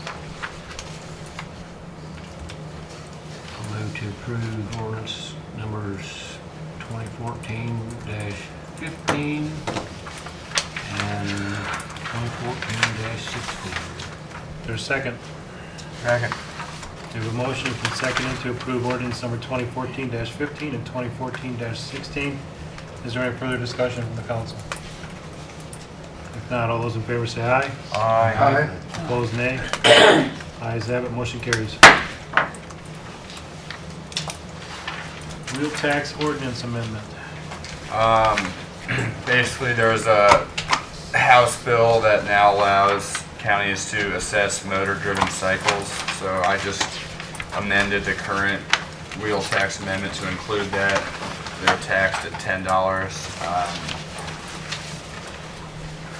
There's also a letter that says that we're amending it, and you just have to submit this to the state along with this form, which you can do online, but it has to be passed this month because it goes into effect starting January 2015. It's just for you to sign. Just for me? Yeah. Well, that's how the old one was. The amendment, yeah. The old one just had just the president's signature. I mean, it's the And I'll get a same ordinance as the old one, except it adds the. We have a motion to approve the wheel tax ordinance amendment. That's $10. Okay, and this, Chris, did you say this was $10 for For motorcycles. motorcycles? So it's just something else. I mean, every other vehicle is taxed, but the state decided to add that. So each county has to amend their ordinance to be able to collect. Okay. I got no problem with. While we're on this subject, there's something I want to bring up about the wheel tax. So, I guess before a motion is made, I'd like to make some clarification about wheel tax, because in a newspaper story just recently, just in the past few days, James here was talking to Mark Flum about something or another, and the wheel tax came up, and Mark, you made a comment that we weren't using the wheel tax on the roads anymore. No, not all of it. We weren't using all of it like it originally was intended to be. Well, What aren't we using on the roads? I don't know what you meant by that, but the information as it was related in the paper was a little bit misleading, and I wanted to clear that up because I didn't want, if someone in your position says we're not using the wheel tax on the roads and the paper prints it, a lot of people think, well, that's the way it is, but that's not really. The way the wheel tax itself is distributed is a little bit more complicated than a lot of people know. Now, I've got a sheet here that I copied, and the wheel tax, we have the wheel tax and the surtax. And the county does not get all the wheel tax revenue. That's divided between the city of Connersville and the town of Glenwood and Fayette County. And 20% of the total amount collected is distributed by population. And 80% of the amount of money collected is distributed by the number of road mileage, the road mileage that the city has versus the county versus the town of Glenwood. So we've got our county, our monthly fund report that the auditor generates every month. And if you know how to read this, it's easy to track the income and disbursement of the wheel tax. And the wheel tax is not going anywhere that it shouldn't go.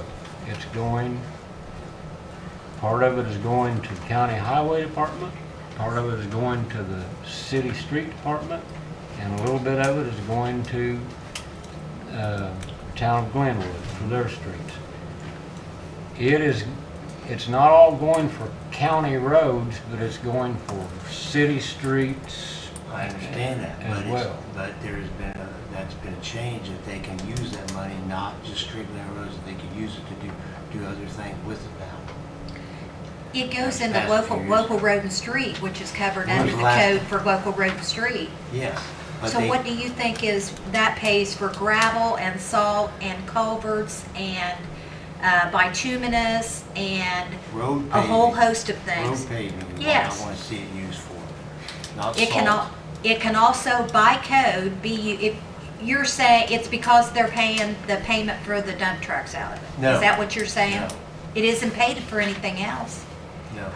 What do you think it's Oh, being used for? I was always thought when it first started it was for materials, but I'm sure they've changed that code since The then. code says it can't be, you know, When that wheel tax started, it was for I maintenance don't of the know about roads. when it that- started, Well, I but know because I was local here road when it and started. street monies can But- be used for But it was for, payment of, yeah, so I'm sure they changed that code equipment. since then. Yes, they changed but it isn't used, it is not used for,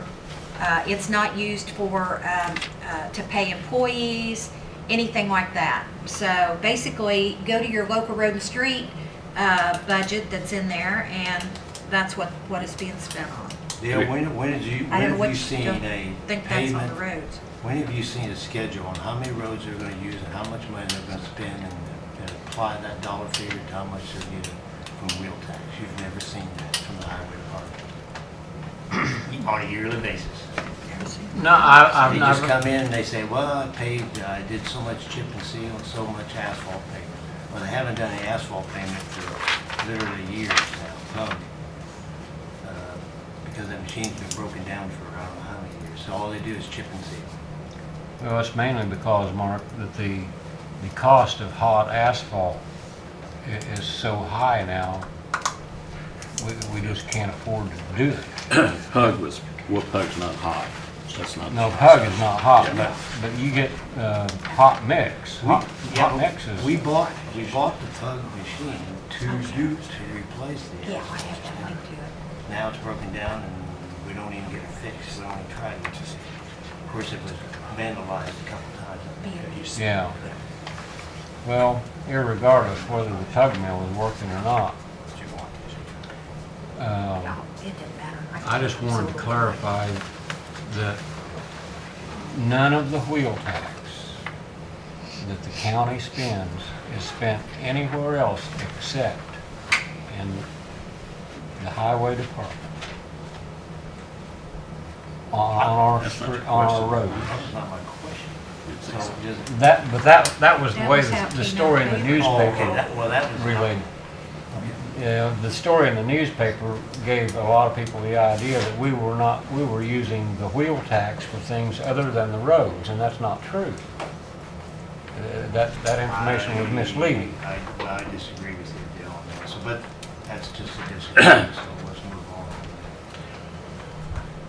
Yeah, Russ? I got a question just for Debbie. Oh, okay. Whenever you get done. I wanted to point that out, and if you'd like to see a copy. Well, if you point it out, then, Should be a code on that someplace, Indiana code. of Yeah, I mean, how There that's is. being- We- anything we- involving street, I mean, Yeah. it doesn't, it's not It's- just street repair. And I'm sure they've changed it since it started. I don't know how long But we've it's had all it, 20 materials, years. plus we pay the truck payment out of We there. had 20 years. It's in the budget. Debbie, I have a question about the highway department on this, on our salary ordinance here. Should we change that bookkeeper to assistant, administrative assistant? I don't know, Because that's that's in how- our budget, isn't it? Isn't that the way Well, we have it listed? If you look at almost every department, what is in the budget line is different than what's in the position description line. Okay. So, Shouldn't, I don't know. you think we should change those sometime? I don't know. It's sometime, I mean, I'm not gonna do it today, but. No, I mean, I but- just seen that because we're administrative assistant and that's the That's how it's starting always salary been, for the Joe. administrative assistant, isn't that right? 19, That is for the only female down there, that's the starting salary. well, it's a bookkeeper, I don't know if it's a female or a male. Well, right now, it is a female. Okay. We get back to the So we wheel should tax change that. ordinance. Oh, yeah. We've kind of deviated from that a little bit. That was my fault. That's fine. You're, good explanation. Get your facts. Educational. Okay. It just cost me a All right, we want to amend our. Yes, Wheel tax. I'll approve it. Okay. Get the dog on it. I'll move to approve our wheel tax ordinance as amended, as recommended by our county attorney to include notices. Do we have a second? Second. Any further discussion? We have a motion to approve the wheel tax amendment recommended by our fine attorney. All those in favor say aye. Aye. Opposed, nay. Ayes have it, motion carries.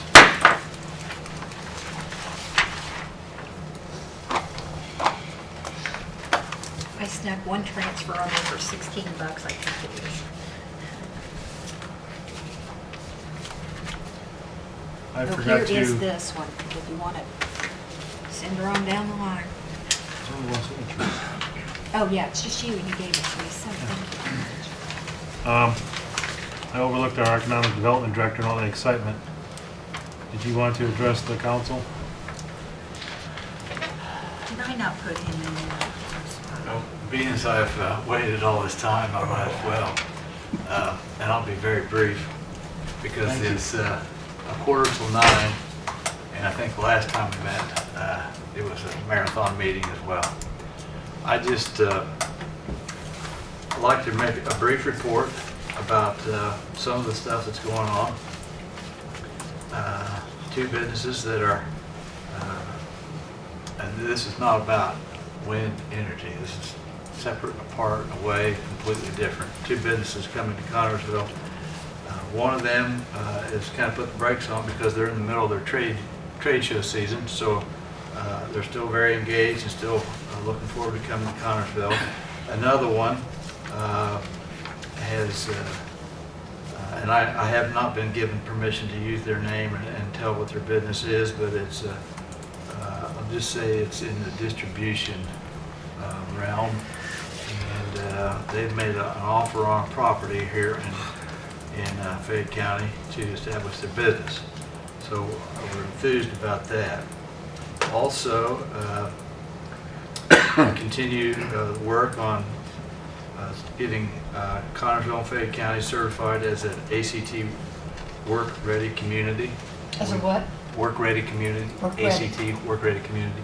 We've already completed the first academy down in Atlanta, and we'll have the second one in the second week of January, then there'll be two more after that, I think in Nashville, and then the last one, we've talked them into having it in Indianapolis so that the Indiana people don't have to travel so far. So that's going forward. Also, we're about to award our website rebuild to a company that does nothing but economic development websites, which will help us sell Connersville and Fayette County to prospective business owners.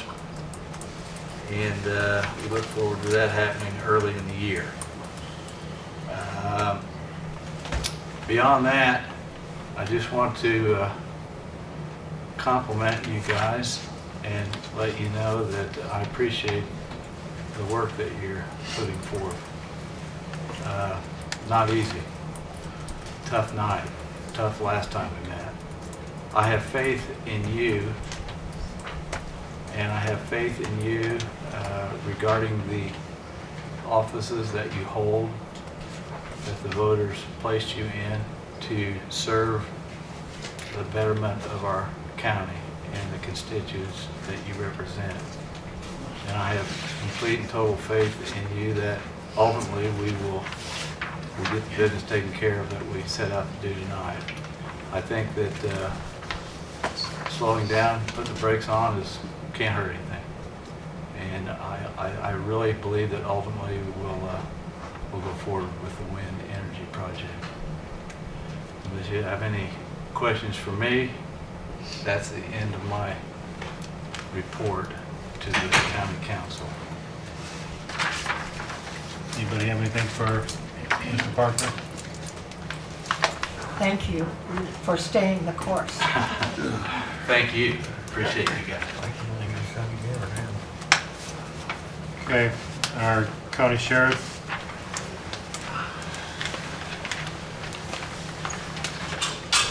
We have the, Do misdemeanor right away too if you.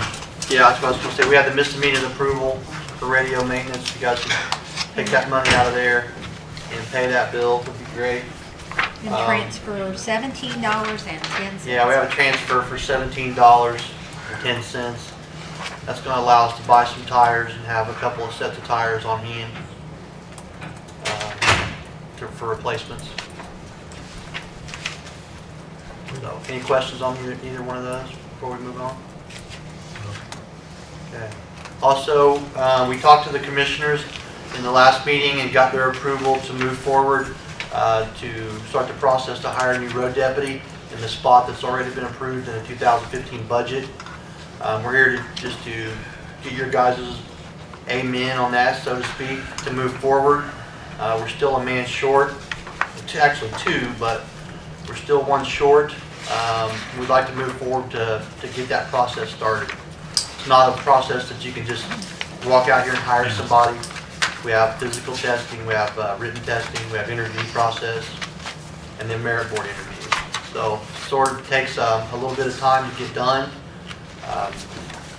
We really don't want to wait till Joey takes over January 1st, which isn't that far away, but yet I'm not sure that what could differ between now and 28 days later. So the money's in the budget at the starting salary. It was approved for 2015. This is going to allow us to put somebody over in the drug division and to also help out with some of our shortcomings on the road with vacations, sick days, holidays, because it seems like so far, but I think we haven't anybody on sick leave, knock on wood, to worry about for a while. So we want to move forward with that process, get started, and just wanted to let you guys know that. And I'll take any questions you have, any input. Are you getting any in-house apps for the road deputy, like Yes. your jail guys? Yes, we will. I'm sure probably, if I was guessing, half dozen, if I was guessing. Right now, you don't have anybody on the drug task force, do you, helping them? No, we just don't have the manpower for it. They need some help, they Yeah. really do. Yep. So, They're doing a good job, but yeah. more the better, I think. Right. I'll make the motion. Second. You gonna do both of them? I think, are you voting on the Which one are you deputy? voting on? What kind of motion did you make? Do it all at once. A motion. I'm doing the A motion on the deputy. We want you to get in your pocket and get the $17. Yeah, we'll, Hey, where can you buy cars for it's there. $70? Well, Recaps? they're not recaps, and I Can't believe the sheriff would come to and ask for $17. It's just a transfer, All the actually. paperwork. You're saving money, guys. Gee. It's actually said, yeah, Really. I actually said I would take care of it another way, but she said, well, we can transfer this out and cover it, so we're good, so that's what we did. Let's just vote it down and then we can take care of We- it. Somebody We've make a already motion. approved it, we've already approved it, there's really no motion to make, we've already approved it in the budget. He's just common courtesy telling us what he wants to do. I'm all about courtesy. On the $17? No. He's being courtesy about that too. We're talking about the salary, about the Yeah, deputy. the department, yeah. Oh, on the deputy, I thought you were giving us warning that you were gonna be coming in the future asking us to approve 144 to hire. It's already We've in already there. approved No, it's already there, so I don't You think already we have to, approved it. you already approved it. I'm just, You He's priced just the giving line- us heads through the up. line we're in being the courteous, budget. Dale. All right, that's not like you, Sheriff. That's a first. I know it's not. You caught me completely Let's off vote down guard. to $17 Sorry. and make him pay it out of his pocket. He said he could. Well, if we're gonna squabble over $17, don't worry about transferring $17. Okay, I that's good. That's good. I He could said care that. less Don't about worry about it. $17. So it's, Okay. I'm not arguing over $17. Jim, what are you making a motion on? Make a motion on the Misdemeanor $17. in the transfer? Yeah, position? basically transfer. Okay. Second? Who did that? Jim. Jim? So we have a motion to approve the transfer request form for the amount of $17.10, as well as the additional appropriation request for $848. Is there any further discussion?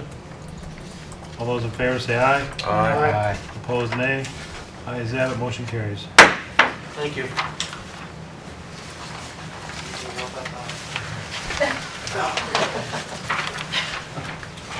Joey, you won't have to sit here this long next year.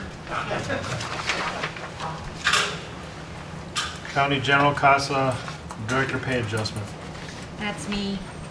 I'll address that. There was just a discrepancy. The grant didn't pay exactly half of Michelle's pay. So we need to increase, her line item by $1,392 through the end of the year to get her paid through the end of the year.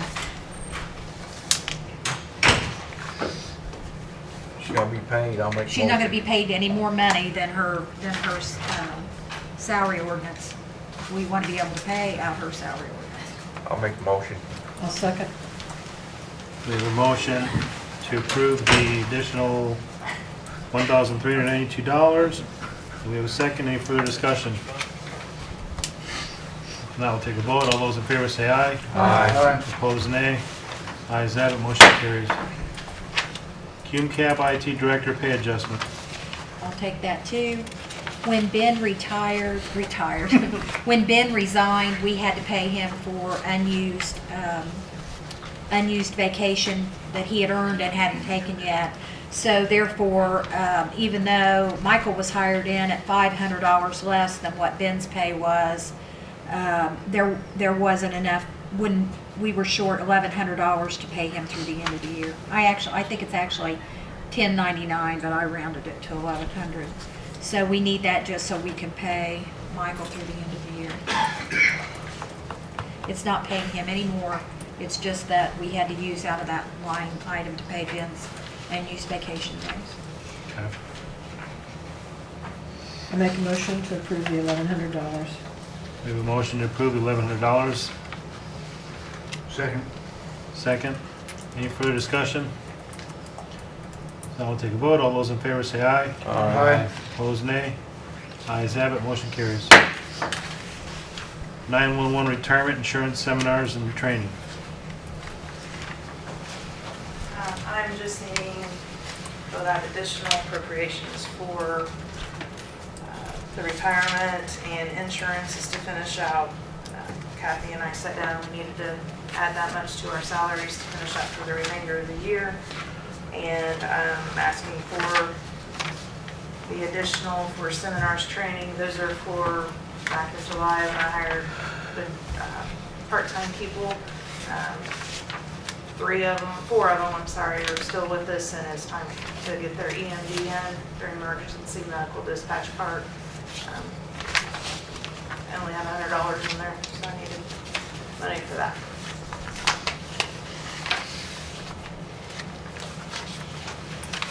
It's $300 is all you needed? No, just 3 pages. No. Oh, There's 3 different ones. There's 8,400 and there's 1362.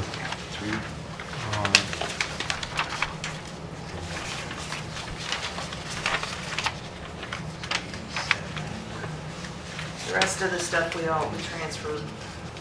There was a ton of them. Okay, thanks.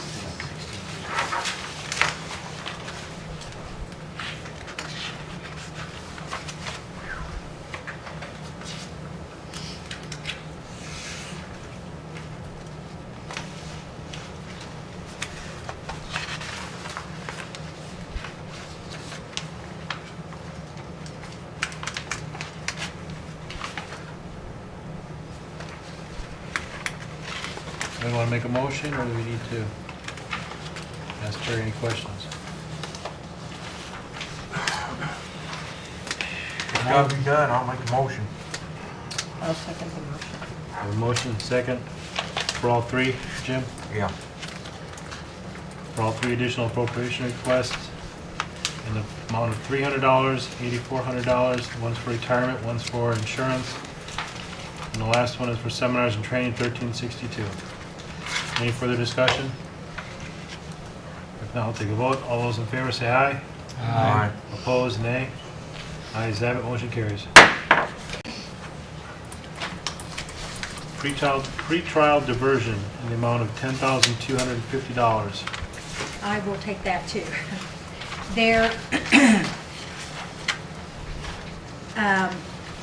between pretrial diversion and deferral fees in the prosecutor, those are funds the prosecutor has. They reimburse county general for the administrative assistance position. They each reimburse $10,250 from each one. The problem was, when we entered into 2014, we hadn't kicked the money back. We hadn't reimbursed county general for 2013. So we did that. we did a encumbrance so that we could get that done in January. Then come to find out there actually wasn't enough cash in the deferral fund to pay it. So we are doing this appropriation in pretrial diversion, and then I will adjust that. I'm out of balance in that, I'm overdrawn in that one line, and I'll make adjustment to that claim. So the money has been paid over to county general. I'm just trying to make it right with the money that's in those funds.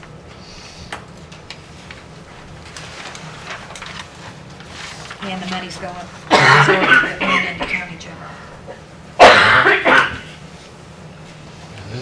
This is coming out of pretrial diversion and going back into county general. Well, it's already been in county general. This is just a housekeeping item to get this fund back in the black. Okay. I'll move to approve this additional request of $10,250. A second. We have a motion, and it's been seconded to approve the additional appropriation for the pretrial diversion fund, $10,250. Is there any further discussion? If not, we'll take a vote.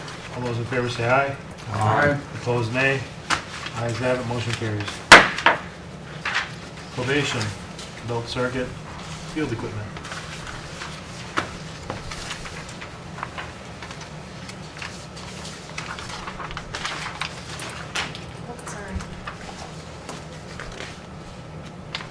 Thank you. Keeping you up, are we? I got a headache. You give me a headache. Well, I have that effect on a lot of people. I know. I'm one of them. Aren't you glad you don't see me that often? Yeah. I'm, probation department's asking for additional of $2,000 tonight to come from the circuit court budget, which would be from the probation user fees. And I'm asking for that for the purchase of 6 body armor, bulletproof vest, basically.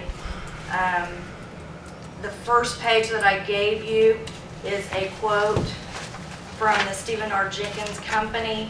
I was referred to this company by Chief of Police Dave Counselor.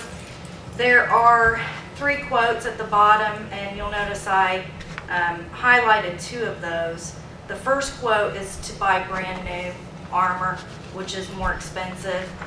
The other 2, the body armor is using used carriers and the ceramic plates that go within it. Significantly lower cost for that. Basically, they have a warehouse when police departments upgrade to new vests, they donate them back, and so we can get them at a significant reduction. The reason I'm asking for this now rather than waiting for the next year, I did ask for field equipment. We have some officers that are currently involved with the Connersville task force that's been created. And it's just a temporary for 3 months, but we are going out on home visits. We're dealing with people that are on heroin, possibility of violent offenders. That's only going to last for 3 months. With the addition from the Indiana Judicial Center, part of a probation officer's responsibility will be doing home visits in the future. We're not always going to be able to have law enforcement to back us for that.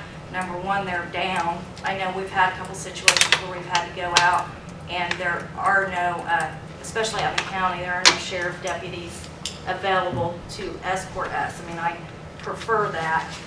The second page that I gave you was just as a courtesy. There is going to be a public announcement this Thursday by Mayor Urban and Chief of Police Counselor as far as what I'm talking about when I say Connersville Task Force. It's been very, very productive. Probation's been very active in doing that, and I really feel like it is a liability issue if the officers in their performing their regular duties do not have the protection that, you know, everybody else on the force has the vest. We're put in dangerous situations. I just think it's something that needs to be addressed. We did have bulletproof vest issued in 2000. There's only 3 of us that were originally there to be fitted for those vests. The others have been hand-me-downs, and if you'll look at research, if you're not fitted and it's your size, it may not be effective. It's not going to cover every area. I hate to admit it, but since 2000, I was a lot smaller. I'll put it that way. So my vest doesn't necessarily fit anymore. So basically that's it, if you have any questions. Jenna, I've lost my girlish figure as well over the years. Jenna, how much I'm gonna smaller publicly was you? announce That's a it. question. It already is. Are you asking for questions? How much smaller was you? Oh, you know what? I do not know. You can come over tomorrow and I'll let you know. That Just is for I that. told you not to. Oh, you don't think you can I know, I've watched it way many times. Oh, One serious question Am I for you, being Jenna, Okay. and maybe Billy can help answer this too. Isn't there an expiration date on them? And I mean, I'm sure you've looked into that. Honestly, I researched that, and when we actually got sized for these new ones for them to be able to give me a quote, because it's basically whatever they have. So they had to know the sizes, and he basically was talking about wear and tear, that you kind of had to look at the physical appearance, but then I also heard that on average 7 years, 14 years. 5 to 7. Yeah, and we're not going to use them. It's going to be, we're not going to use them every day like road officers would, the sheriff or the city. So they're going to last longer, actually, the ones that but 14 years is too long. I got a question, Jenna. You were talking about they had to be fitted. Well, Uh-huh. you run into the same problem if you have new people come on, they may not fit you. You'd be going buying new ones all the time, then, right? That's true. Possibly. But how often have we had new Okay. people? I mean, we had Ryan. That's the You just last hire people that are person the we same hired. size. Before that, Okay, it was that's Lisa, fine. I think. You don't have too big of a turnover, do you? No. Okay.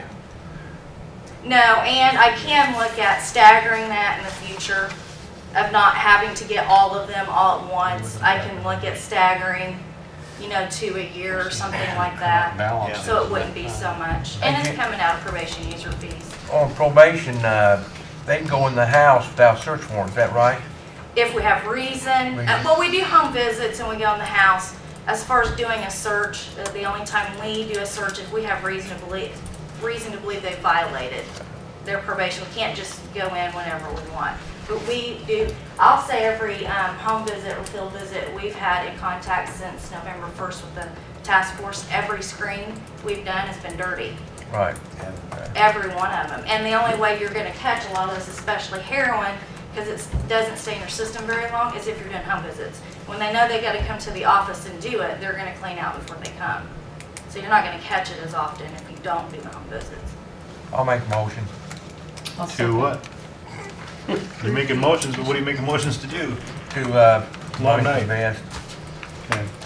Get Jenna a bigger vest. I got one more question.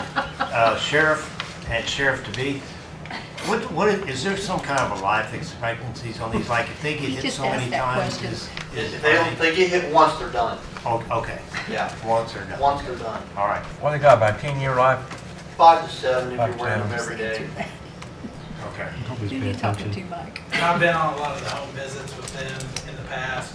They're usually the first contact with the first person to the door. So We're supposed to approach the door Uh, first. Like a battery Very, ramp. very much. With a bullseye. Okay.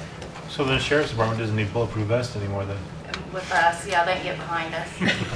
That's great. He would, Billy I want would, to hide don't behind say that. Siggers. I'll take Siggers. Yeah. Or Orland if you don't mind. We have a motion and it's been seconded to Who approve. seconded it? Who seconded it? No, Shirley. I did. Oh, sure. Really? It's been a long night. We're getting I know. punch drunk. You're about where I left last night. So. To approve the amount for $2,000 for bulletproof vests for the probation department. Any further discussion? Lord, I hope not. All in favor? All in favor, say aye. Aye. Opposed, nay. Ayes have it, motion carries. Community Corrections, 144s.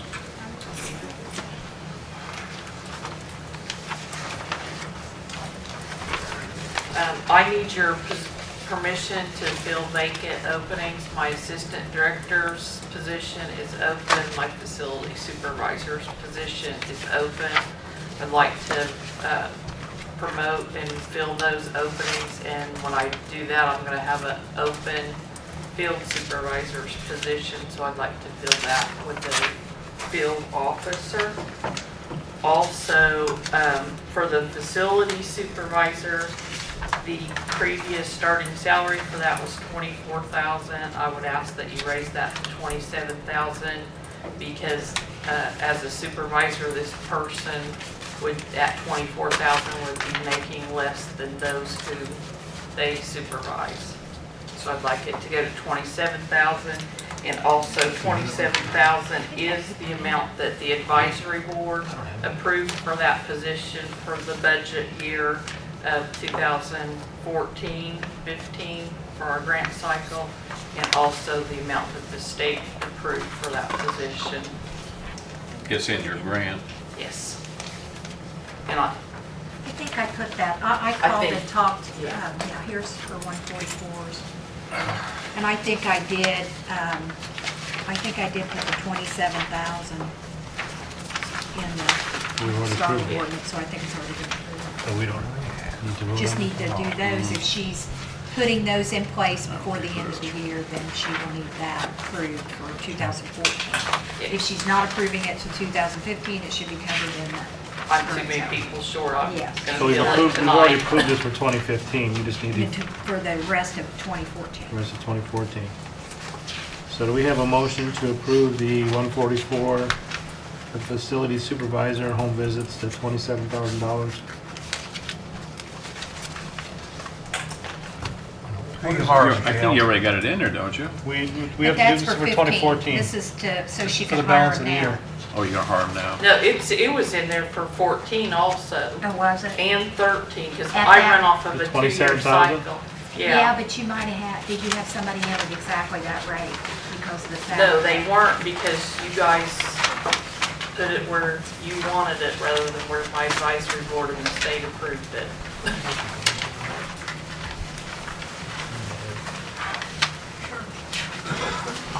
So what are those both for? They're all three the same. There's three Okay. copies of the same thing. I thought I had to do it in triplicate. I think we can just sign one, unless you want one back. No.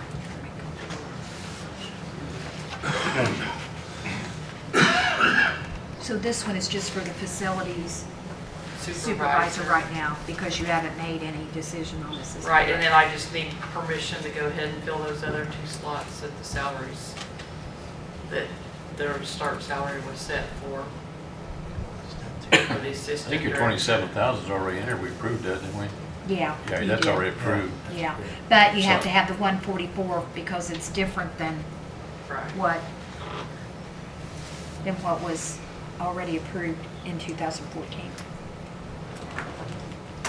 You got anybody you picked out to hire yet? She gonna hire you. I don't want the job. Yeah, from within, and I'm also gonna promote my field supervisor up to assistant director, Who's your field supervisor? Steve Bills. I asked him Okay. today if he would accept that position. He said that he would. Jim Wolf. I'm retired. Oh, retarded. Okay, see, you need a motion to fill those positions. The three. I'll make that motion. Okay, we got a motion to approve the 144 for $27,000. Okay. I can put that in there too. Put what in there? $27,000.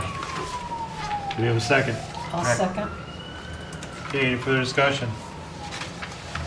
And now we'll take a vote. All those in favor say aye. Aye. Opposed, nay. Ayes have it, motion carries. You seconded that, I missed that. Also, just for informational purposes, the commissioners approved today, Fayette County Community Corrections was selected among 7 community corrections agencies. I only brought 2 copies in the state to apply for a TANF grant from the Department of Corrections. It's a 2-year grant. First year is $5 million, second year is $3.75 million, and the way I read the email there, and you can read it, there'll be 3 out of the 7 selected to receive that, and I've already notified DOC that we will be applying. I have to have that into them tomorrow by Thursday, so we'll get it to them tomorrow, which, if we are selected to receive those funds, would create some job openings and some more rehabilitative services. You say for our what community. was that grant now, or that? It is, DOC is pleased to announce good news that the Division of Family Resources is going to award a 2-year grant. It's a TANF grant, TANF. Temporary Assistance for Needy Families. Oh, okay. So there's 4 areas that they want targeted, and I have to have my draft completed and to address 2 of those needs in our community. So I'm proud of my staff, and I'm just glad that we were even chosen out of, I think there's 86 community corrections in the state, and only 7 were chosen to be able to apply. So Congratulations. Very good.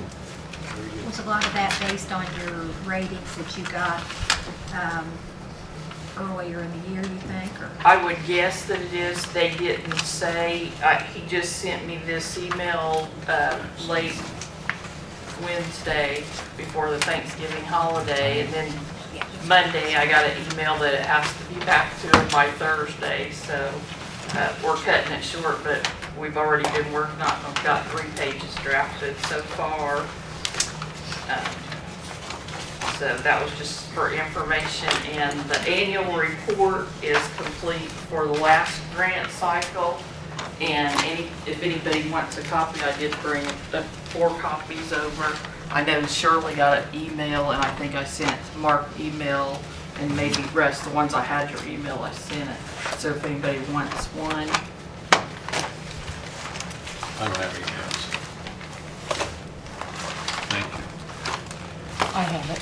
You gave. I got email. Did you get yours email?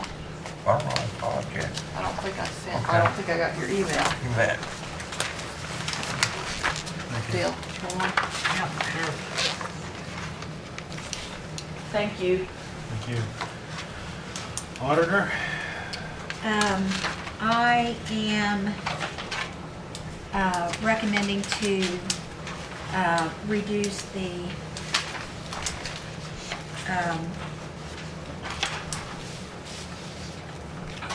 Sharon, my claims deputy.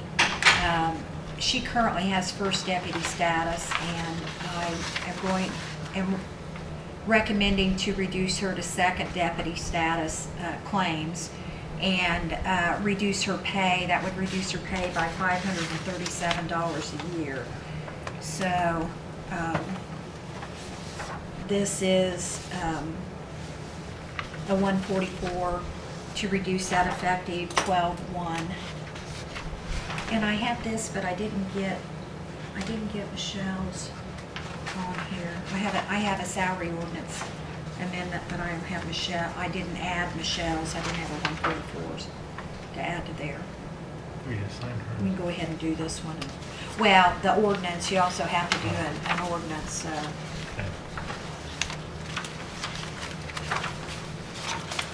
Is there a motion to approve the 144 to move Sharon from first deputy to second deputy? I'll make the motion. Second? I'll second.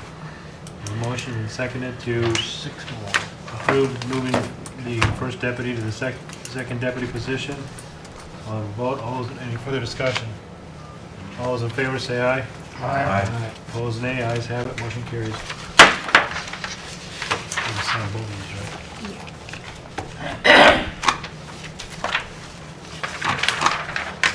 Patron concerns. Yes, I do. Patron concerns. He's back. Hey, I just was curious what's going on with the $500 bonus thing. My employees are asking what the status of that is, and seeing how this is, I think, the last meeting. I just was curious, so I can tell them, so they'll quit texting me and. Well, I was thinking about that because Mike had said something to me before the meeting started, and it is actually a part of the salary ordinance for 2014. So I don't believe, if it meets the criteria, I don't think it has to have any action taken by council. You just want to know, did we meet Is the it gonna be- criteria? We just had month end on the Wednesday before Thanksgiving, and we just got the reports ready, and Dale and I haven't even sat down to review those. All right. Well, Would you say that what I'm saying is so based on the salary So it can be ordinance? done without the council meeting, and Right. if we make the grade, so to speak. Yeah. Yeah. Okay. The year's not over. We got another month left in the year, so. Okay. But I think, yeah. Well, I think it was what they talked about, though, having it done trying to- before Christmas. Yep. I'm Yeah. pretty sure it was, so. For the final check Yeah. of the year, I think. Oh, that's okay. right. Well, yeah, I need to. I look didn't at write that language. I know you So, Shirley wrote that Okay. language. And it So- And actually Debbie, we says, wrote it jointly. I hate run to our- take any credit It for was all this. voted, wasn't it voted on by everybody, so all for one and one for all. It says bonus will be paid on December 19th, That's what I thought. the last payroll of the year. So Okay. I guess Oh. Dale, I'll see you. by December 19th, how are we gonna know what our year-end balance is? I guess we can make a projection.